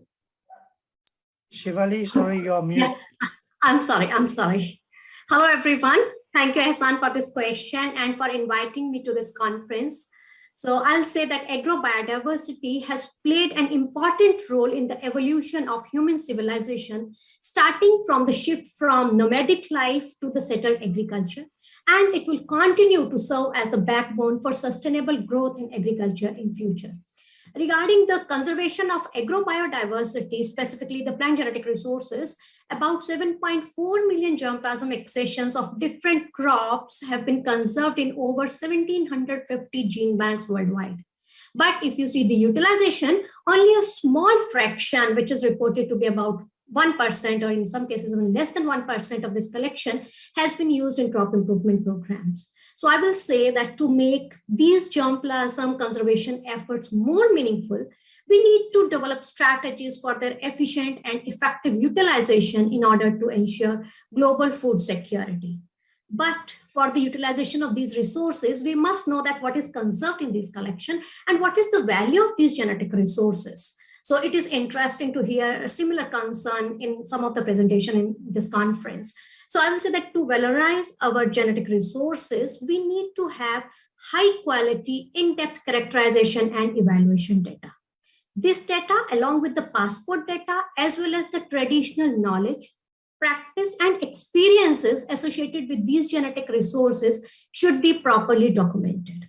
And it's not only about the documentation, but we need to ensure that this information is easily accessible to the users worldwide. And one of the ways for wider dissemination of information could be by organizing crop-specific field days by the gene bank managers. Mostly field days are organized by breeding program, but it gives an opportunity for the gene bank people to showcase the diversity conserved in gene bank, and by inviting crop researchers, both from public and private sector, as well as the farmers who are, the custodian of the germplasm, and who can make use of this diversity in different ways, including restoring the traditional diets. So the most important thing is to have a strong integration or collaboration of gene banks with the breeding programs of both public and private sectors. Next is the gene bank activities, particularly on evaluation of germplasm to identify trait-specific accession, should be aligned with the objectives and needs of the breeding programs. So small size subsets such as core, mini-core collection, they are being developed in different gene banks, which provide useful strategy to enhance the use of cultivated type of germplasm in breeding programs. And I saw some interesting presentation on developing core collections in barley and lentil in this conference, which are worth appreciating. However, due to narrow genetic base of cultivated crops and lack of high level of resistance and tolerance to important biotic and abiotic stresses, especially those emerging due to climate change, there is an urgent need to utilize crop wild relatives in developing new climate resilient cultivars. And this point was highlighted by Dr. R.S. Paroda in his talk on Monday. So I will say that due to the complexities involved in utilizing these CWRs in breeding programs, mainly due to the cross-compatibility barriers and linkage drag, these resources are not utilized frequently in the breeding programs. So to make the best use of these unexploited and hidden treasure of variability, we need to have pre-breeding programs in place, especially in those institutions or organizations where we have gene banks. And these pre-breeding programs, they should work in close collaboration with the breeders in order to get information about the traits or the breeding lines or cultivars to be improved, and on the other hand with the gene banks, so as to identify promising donors based on characterization and evaluation data generated in these genetic resources. By doing this, these pre-breeding programs will act as a link between the gene banks and the breeding programs. I will say mere crossing cultivars with the wild species does not suffice the real objective of the pre-breeding programs. Pre-breeding programs has to be focused and systematic. Trait prioritization is a must. As Dr. T.R. Sharma also shared two examples of introgressing blast resistance from land races. So this type of trait prioritization is a must. That means in pre-breeding program, the pre-breeder should work on the traits for which variability is not available in the cultivated gene pool, but these traits are very much important and breeders cannot handle these traits through elite into elite crosses. Second is pre-breeding program should keep searching for new and diverse donors and using these donors in developing new improved introgression lines. This way, these pre-breeding programs will ensure continuous supply of new and diverse variability derived from these difficult to use genetic resources such as crop wild relatives, exotic land races into the breeding programs. And these integration lines can be readily utilized by the breeders to develop new climate resilient cultivars. Though these pre-breeding programs, they look simple, but implementing these programs will require long-term funding support. And I really thank the government of Norway for funding and the Global Crop Diversity Trust for implementing and coordinating pre-breeding projects in 19 crops for 11 years. I'm sharing these as a success stories, with the participants here to motivate them for the use of CWR in breeding program. And these projects, they provide the successful examples of making the best use of CWRs in developing new climate resilient varieties. And these varieties are being grown by the farmers at farmers' field. Now, maintaining this continuum is very important. And through this platform, I request other donors, including the private sector, to support and strengthen the pre-breeding activities. This could be in form of consortia funding. Here, I close my talk with the hope that these discussions and deliberations will be translated into action, and we will be sharing new success stories when we meet next in China. Thank you very much and have a great day.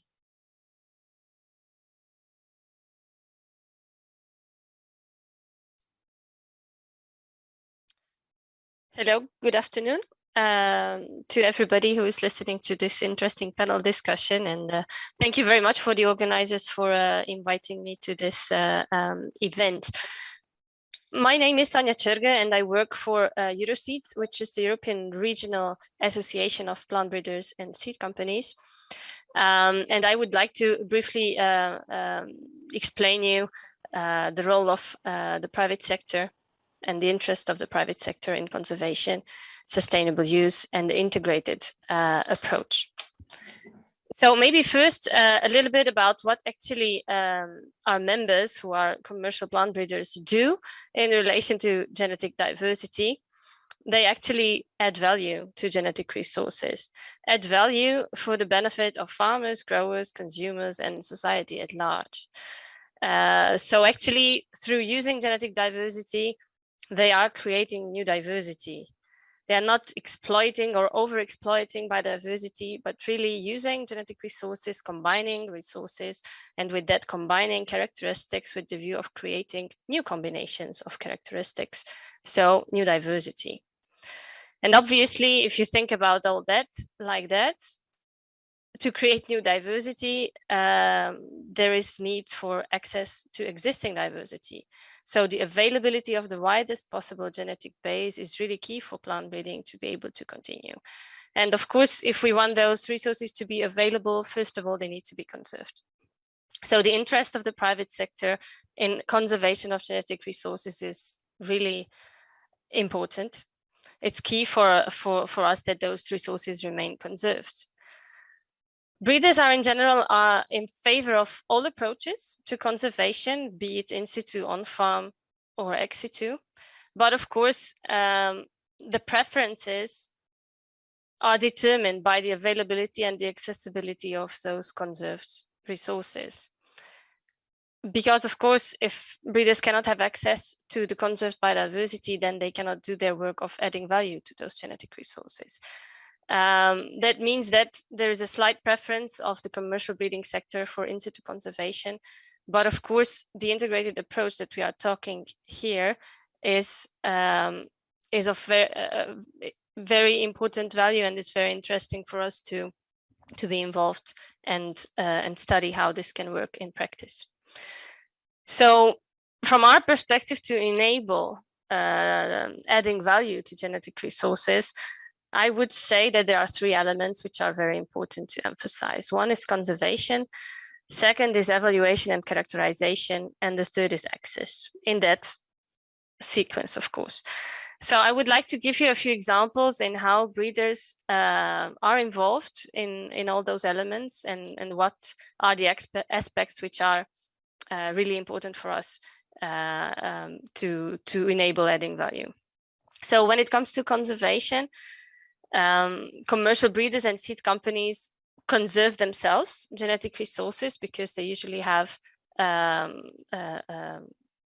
own way to conserve genetic resources which they have accessed throughout the years, and they continue to use in their breeding programs. But they also contribute a lot to conservation when it comes to ex situ conservation.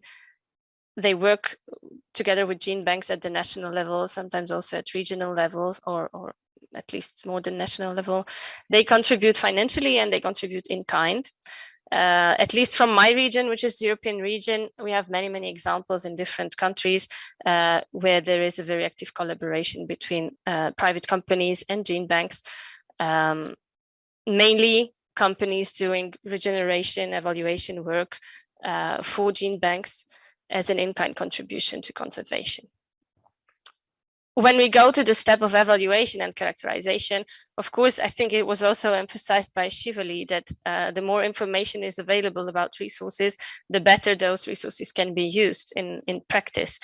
So the likelihood that the material is going to be used in commercial breeding is much higher if there is more information available about the actual accessions or genetic resources which are conserved. But such information is still lacking to a large extent in many countries about many resources for many accessions. And there is a need and an interest to improve that evaluation and characterization work. And commercial breeders are very actively involved in public-private partnerships together with universities, public research institutes, and in these collaborations, they work on evaluating and characterizing a number of accessions for different crops that are important for further use. We do have actually, we meaning my organization, Euroseeds, we have an active collaboration with ECPGR, which is the European Cooperative Program for Plant Genetic Resources, which created a network, the European Evaluation Network, a few years ago. And within that network, we have a number of public-private partnership projects running for crops, wheat, barley, lettuce, pepper, and carrot, where many, many companies are involved in this evaluation and characterization work. Lastly, I would like to come to access.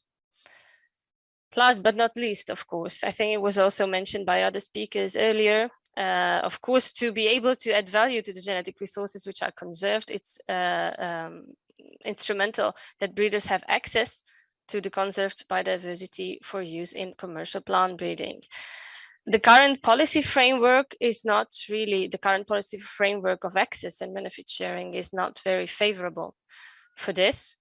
It's not really facilitating access to genetic resources for further use in breeding. And that has multiple negative consequences, of course. Maybe the first of it is we are always talking about access and benefit sharing, but not everybody realizes, of course, that if access is not happening, benefit sharing will not happen either. So if we want to enhance benefit sharing, first of all, we need to enhance access to make sure that benefit sharing can happen in practice. Another negative consequence of no access or limited access is less material being used, which may result in the end in reduced possibilities to broaden the choice of products which are finally put or made available to farmers, growers, and to the society at large. So all these negative consequences of the non-functioning system will lead to continued frustration, in my view. So the complex regulatory frameworks are not really helpful today.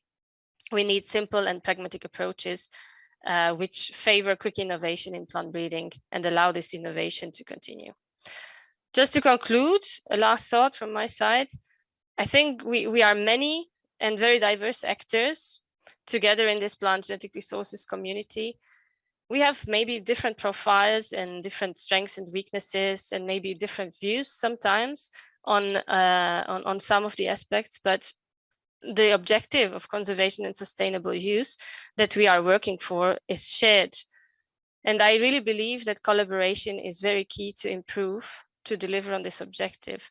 So I think that's my last message, to really encourage collaboration among all the actors who are involved in this interesting and very diverse and beautiful community of plant genetic resource conservation.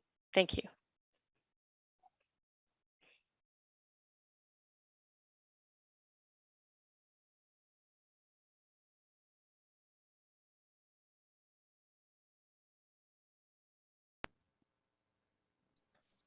You're muted, Aishan. Yeah, we can't hear you, Aishan.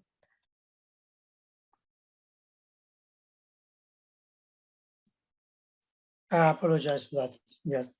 So I was saying thank you to you, Sonia, for your intervention, much appreciated. A lot of very important points that you've raised here. And I would like now to really thank all the members of the panelists for their intervention.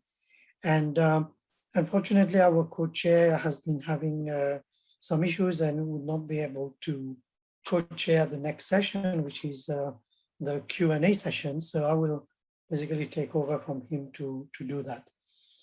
So I think there has been quite a lot of questions in the chat. I will just take them as they come in order. So I think the first question that I have here is directed to Nigel. Nigel, it's a nice design to implement in situ ex situ complementarity. Could you precise the process that leads to this result? Who are the actors involved in the production of this framework? Are they representative of the diversity of actors involved in both conservation strategies? And just a follow-up question as well, how would you know true viability if no germination testing is done? From Nigel. Right, let me answer the second question first, because I think it's the simplest one to answer. I think that with material that's freshly put in the gene bank, I think we can assume that it has a viability of at least 10 years. If it doesn't, there's something specific about that crop or that wild species that gives it lower viability over that it won't last a 10-year period, then obviously in that case you'd need to do your regeneration, as in getting more material from the wild more regularly rather than once every 10 years. So I think that the idea of cutting out the germination step is it's saving finance for the gene bank, because we don't want to provide overburden on the gene bank in terms of financial resources and in terms of integrating in situ.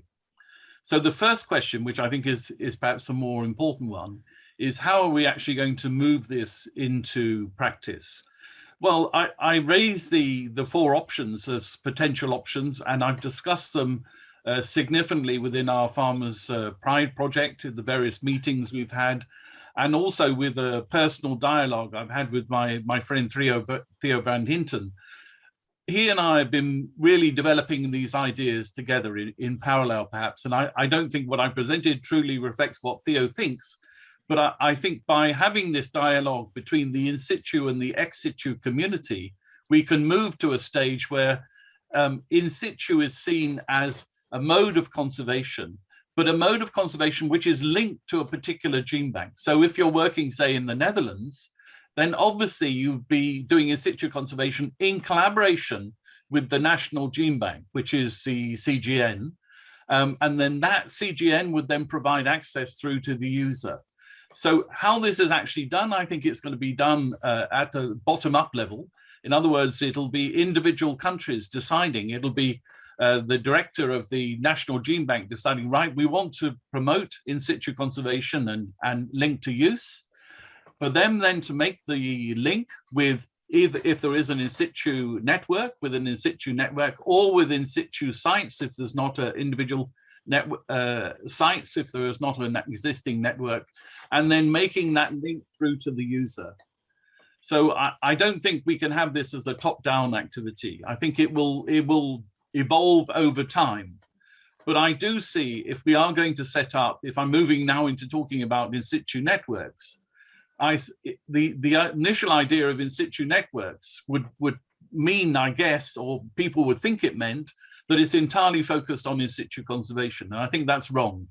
I think we have to have in situ conservation as the heart of an in situ network, obviously, but there has to also be this intrinsic link through to ex situ. And if we realize that, and when we're setting up the networks, then we can set up a more holistic, collaborative environment for meeting the user's needs, as Sonia's saying, because I think that really the bottom line is, if we don't make this link between in situ conservation and user requirement, in situ is going to remain a backwater in terms of conservation. It's never going to be taken seriously. So we have to have this link through to use for it to be really fundamentally established. I hope that answers the question, Aishan. Thank you very much, Nigel. So the next question goes to Steph. Steph, thank you for your speech. As you said, it is very important to be aware about conservation is no objective for farmers. How do you think we can integrate farmers and global conservation needs? Don't farmers in the Andes also have the objective to conserve? This is, of course, done for food security, risk mitigation, heritage, and prestige. From Sofia. Yeah, that's a great question. And of course, if we look, like starting with the last part, if we look at evolution and like 8,000 years in the case of potato of managing these genetic resources, conservation is a relatively recent term, no? But the conservation is the consequence of managing and utilizing genetic resources, and so it's not the objective itself, but it's the outcome of livelihood strategies. And that's also why diversity in situ changes, because livelihood strategies change. So a clear example is freeze drying potatoes in the Andes. There's no frost anymore in June, so people don't freeze dry less, and some of these bitter varieties are disappearing because people don't use that food processing anymore. So things change, but I think when it comes to how the community can integrate, that's the important question, and I think Nigel already alluded to it. I think if we should watch what the bird watching community or the wildlife community is doing, e-naturalist, e-bird, look how bird watchers take track of diversity and how they integrate youth in schools and make it dynamic and make it a learning exercise. So creating a community of practice and also have a flow of benefits, not only of genetic resources, but kind of curator, custodian networks where there is exchange of knowledge, experience, but treat farmers as a peer, at the same level. We're all experts, not only the curators are experts, but the custodians are also experts. So having that kind of networks. So what I really would imagine like a future model is Genebanks with different satellites in hotspots or conservation areas, working with NGOs, indigenous organizations, farmer groups, taking the pulse of diversity, exchanging benefits, materials, knowledge, and then become much more intelligent about the conservation as it happens in the real world and how it happens in the Genebanks.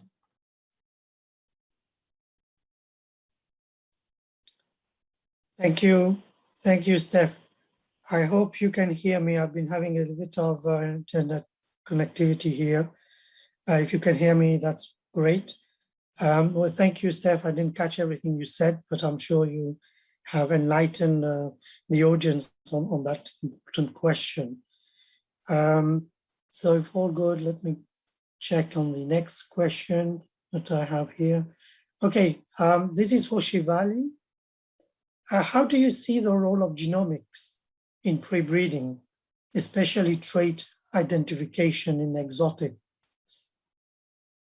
Shivali. Yeah, thanks, Ehsan, for this question.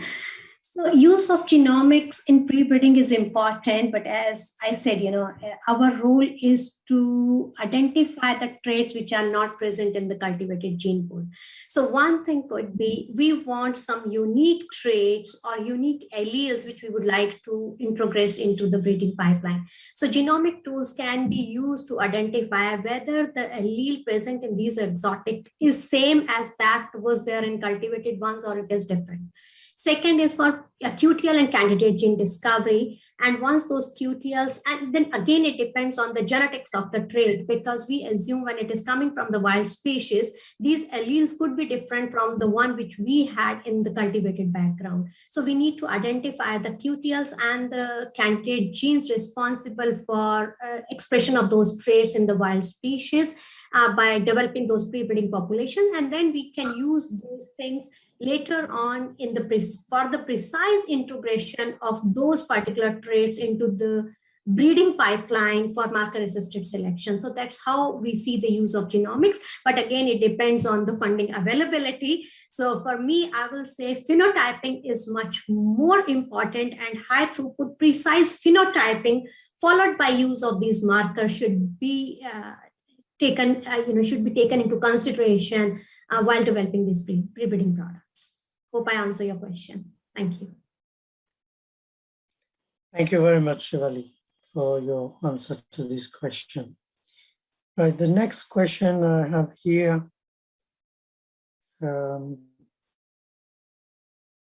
Yes, it's about priority setting. I'm not sure to whom it is addressed, but priority setting is important for integrated conservation of agrobiodiversity because of the resource scarcity.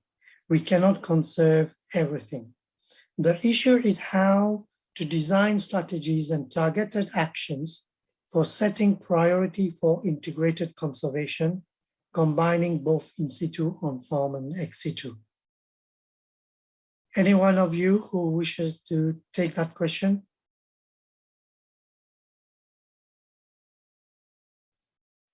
I can have a go if you like.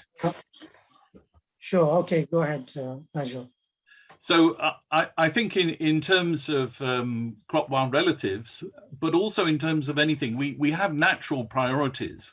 And so again, we have to look to the utilization. So what do the breeders actually want to use? What is the easiest component for them to use? So my guess is the easiest component would be landrace material. So that always is going to have priority over crop wild relative material. But if you're looking for particular rare traits that aren't present in landraces, in the domesticated gene pool, then you look for it in the crop wild relatives. And there you look immediately into gene pool 1B. So the closest crop wild relatives, and then further afield, the secondary gene pool. And then if you really can't find it even in that gene pool, then you have to go to the tertiary gene pool. And there are some very good examples in barley, for instance, where people have looked to the tertiary gene pool to actually get the material. So that would be my priority list, starting with landrace material. It's easily accessible. There's no breeding barrier. So obviously that would be priority 1. Priority 2, gene pool 1A, then gene pool 2, then gene pool 3.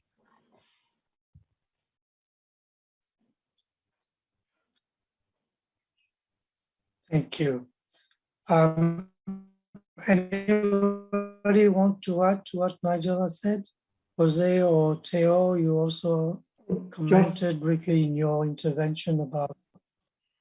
Yes, just to mention that in some crops, also genes from wild relatives are easily accessible. For example, in the case of barley, the wild progenitor Hordeum spontaneum can easily be crossed with Hordeum vulgaris, so those genes are easily accessible. And if I may add, Hassan, I think the principle of first cultivated stuff and then the wild, and that's true, but there is also another component, and that's the cost. I mean, the crop, if stuff is well prepared, conserved in nature conservation areas, we don't have to get it into the gene bank unless it's frequently used. Getting crop wild relatives in ex situ collections is very expensive and very difficult. The component of cross pollinators versus self-pollinators is an issue. We did calculations and regenerating a cross-pollinator in like cabbage, 2 years, fertilization, insects pollinating, isolation, as compared to a small grain like wheat or barley, is a factor of, well, I don't dare to say, but say 20, 50 different costs of regenerating. So also that weighs into the prioritization. Another component is what is happening in the rest of the world, right? Since if we look at those small grains, they're everywhere and highly duplicated. But if we look at the vegetables, they're hardly conserved anywhere. That's the component of the contribution to the food security.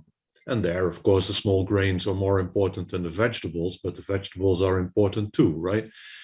So there are many parameters that will determine the prioritization.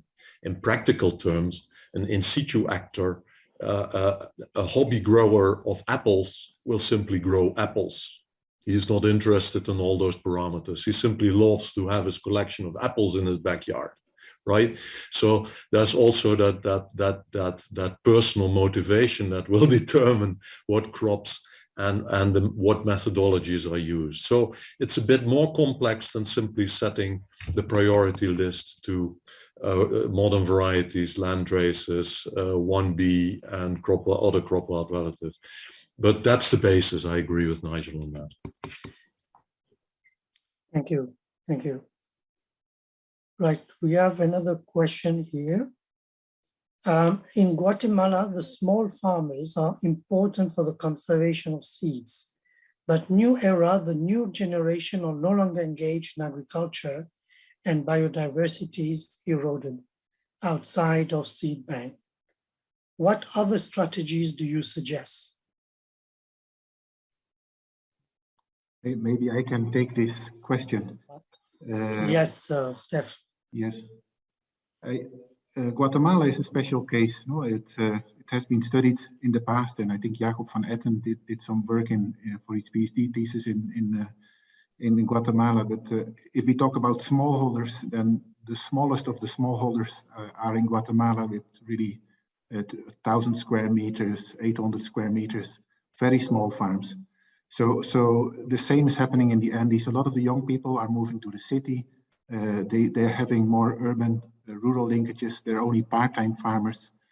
Simply, there is not enough land available. So that reality has changed. Now, there is a huge amount of options that we can do to engage with youth. But I think two elements are important. One is make it a real option to earn a decent income.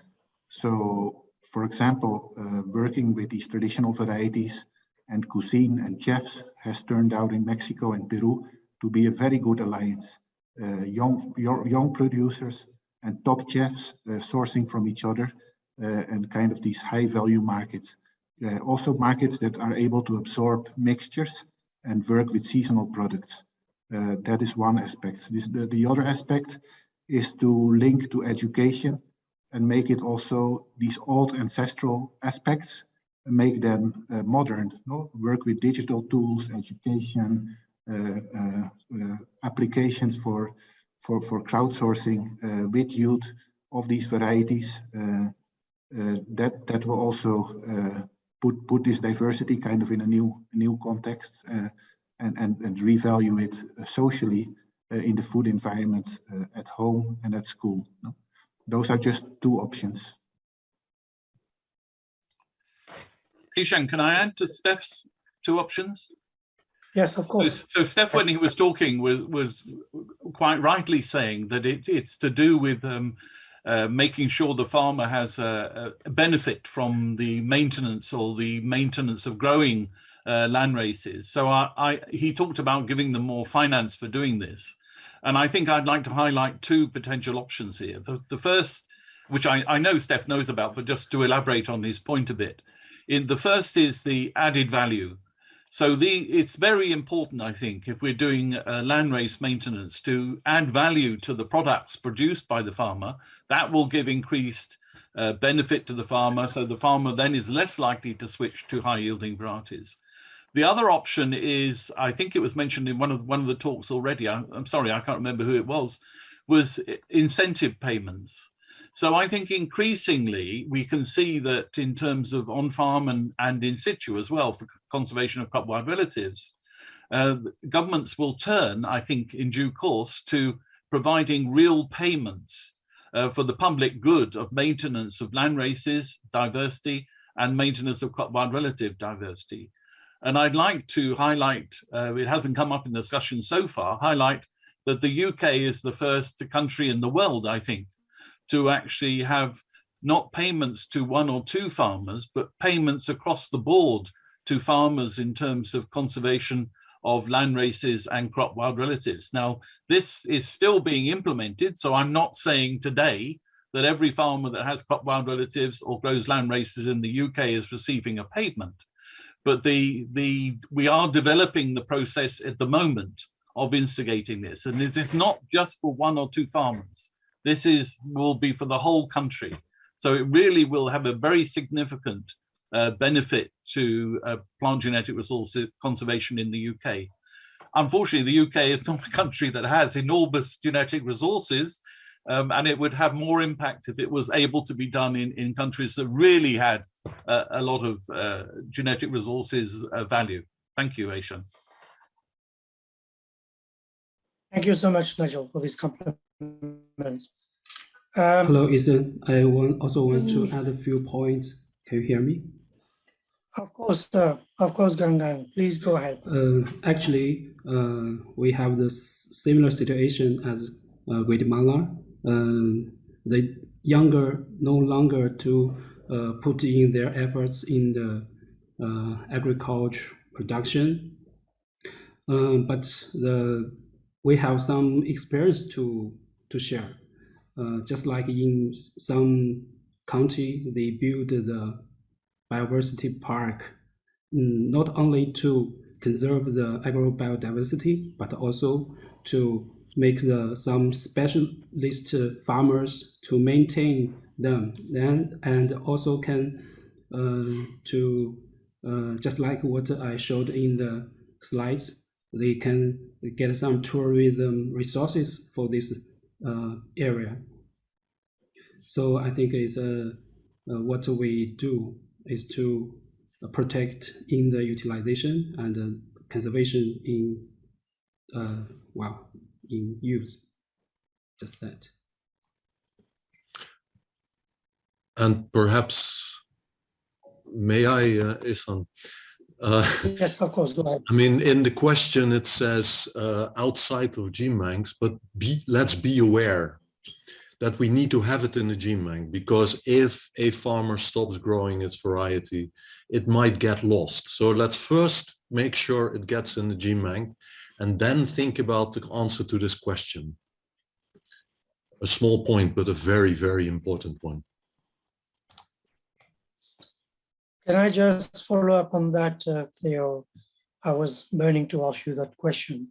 You were saying that we need to bring a lot of the diversity into the gene bank. And yet Jose was saying that the diversity of that we have in farm, in situ and on farm is very large, very big, it's very vast. Can gene banks, how can gene banks afford to bring all the diversity into the gene bank? I mean, the Gangang in his presentation really gave a very good example of how China has been really doing a great work in trying to collect germplasm, despite, as we know, a lot of those policies has been restricting collecting missions. But within country, I think there's a lot of collection that's being done. And China is maybe one of those examples. I would think India as well is doing a lot of collecting, if you look at the size of their collection. But for many of the smaller countries, how can they cope to bring the diversity into the gene bank for adopting the model which Nigel Maxted was suggesting on how we can utilize the in situ diversity or on-farm diversity? Question to you, Paul. Yeah, thank you, Ihsan. I think part of the answer is already in the question.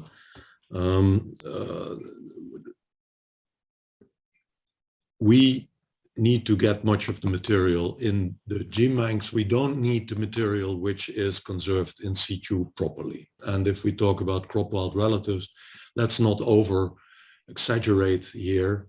Much of the material has been there since it evolved a million years ago. Let's hope it stays there despite climate change. So don't over sample the material which doesn't need to be oversampled. If we look at the land races, most of the material for the orthodox seed, if properly sampled and redundancy is avoided, can be stored in gene banks. Redundancy, why do all those gene banks have the same material? There's a lot of redundancy there, and we can make lots of cost saving, but we don't, because we can't rely on each other's quality. So having some sort of quality management and certification system would help us being able to rely on each other and reduce the redundancy amongst the gene banks, right? So we can save a lot of capacity, we can improve the efficiency in various ways, but stay critical on what you add to the gene banks. I visited gene banks also in the CG that included thousands of research lines, which doesn't make any sense to me. Or it could make sense in exceptions. I mean, in case a research line contains something which cannot be found in original material, but in general, it doesn't make that much sense. So rationalization of the collections, improving the composition, international reduction of redundancy, accompanied by quality management and quality assurance. And I'm hoping in Europe we could start some sort of certification, so that I know that if my colleague Genebank in Germany conserves something, I don't have to conserve it anymore, and vice versa. would make complete sense. And then we create a lot of capacity. I'm not sure whether it's sufficient, but we can do a lot with the current investments that we have in rationalization. Rationalization is the word, Theo. Yes. Well, combined with quality management. Absolutely. We shouldn't just throw away material because it's listed to be somewhere else, because it might not be there, and it might not be alive, and it might not be accessible, and it might not be backed up, etc., etc. Yeah.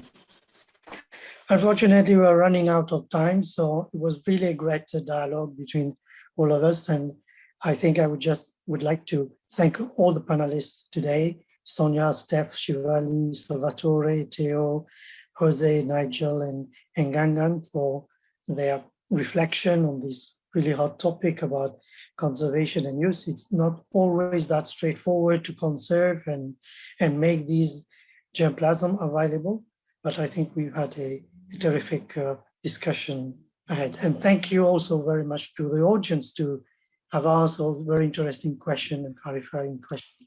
Thank you very much. Now I will just continue just to wrap up on this scientific symposium. So as I did, I would like to thank the panelists that just spoke, and also all the abstracts presenters, and not to forget, of course, our keynote speaker, Stefan Smith, for the excellent presentation. It set the scene for our symposium. Just to pick out a few points of conclusion, I think we have heard from Gangan the efforts the Chinese government has been doing in trying to secure a large collection of PGFA, and we are really happy to see the initiatives there in trying to build a new gene bank facility that will be able to take on a greater volume of diversity into the gene bank. We heard a lot about these complementarities between ex situ and in situ, and Theo's example of how gene banks need to dialogue with those that are conserving diversity in situ, I think is a model that I think other gene banks could follow. Jose also point out some really key points about the decline of plant genetic resources in situ, and the challenge that we have in conserving them, but really making the point about when we conserve species in situ, we are not only conserving those germplasm, we are also conserving the whole ecosystem there and all associated biodiversity. So there are other benefits that we are getting in addressing in situ conservation. And Brigitte Baptiste in her keynote speech also spoke greatly about the importance of ensuring that genetic security and the role of that protected areas play in that. And Jose also pointed out these 5 actions: the occurrence, the protection, the monitoring diversity, which was also taken up also by Steph Dehaan for land racers to monitor how that diversity is evolving, and also how do we allow access to this material. Nigel presents us with a nice model on how we can actually link ex situ conservation with users, in situ conservation with users through the gene bank, and he provided 4 different options on how that could work. Steph acknowledged that there are many drivers, but the most important one is one of cultural diversity, because diversity is considered as a farmer-driven system where particularly women have an important role to play. And this system is largely informal. So it's really important that we acknowledge the informality of this on-farm conservation. It's really, really important. Salvatore also argued about the importance of cultivating the diversity as being part of the solution to address the challenges of climate change, which itself is a tremendously complicated process which is evolving over time and is so unpredictable. So we need to keep our options open to have that diversity that allow us to evolve with those changes. But it's also important in addressing the dietary diversity, which is recommended to improve our nutrition. But our current uniformity-based agriculture cannot provide us in sufficient quantities to make this possible. So with policies that restrict commercialization of local diversity, can we achieve this? But the good news is that recent legislative opening in the EU with the new European laws on organic agriculture, which is starting in January, would allow the commercialization of heterogeneous materials. So I think this is a good step in the right direction here for that.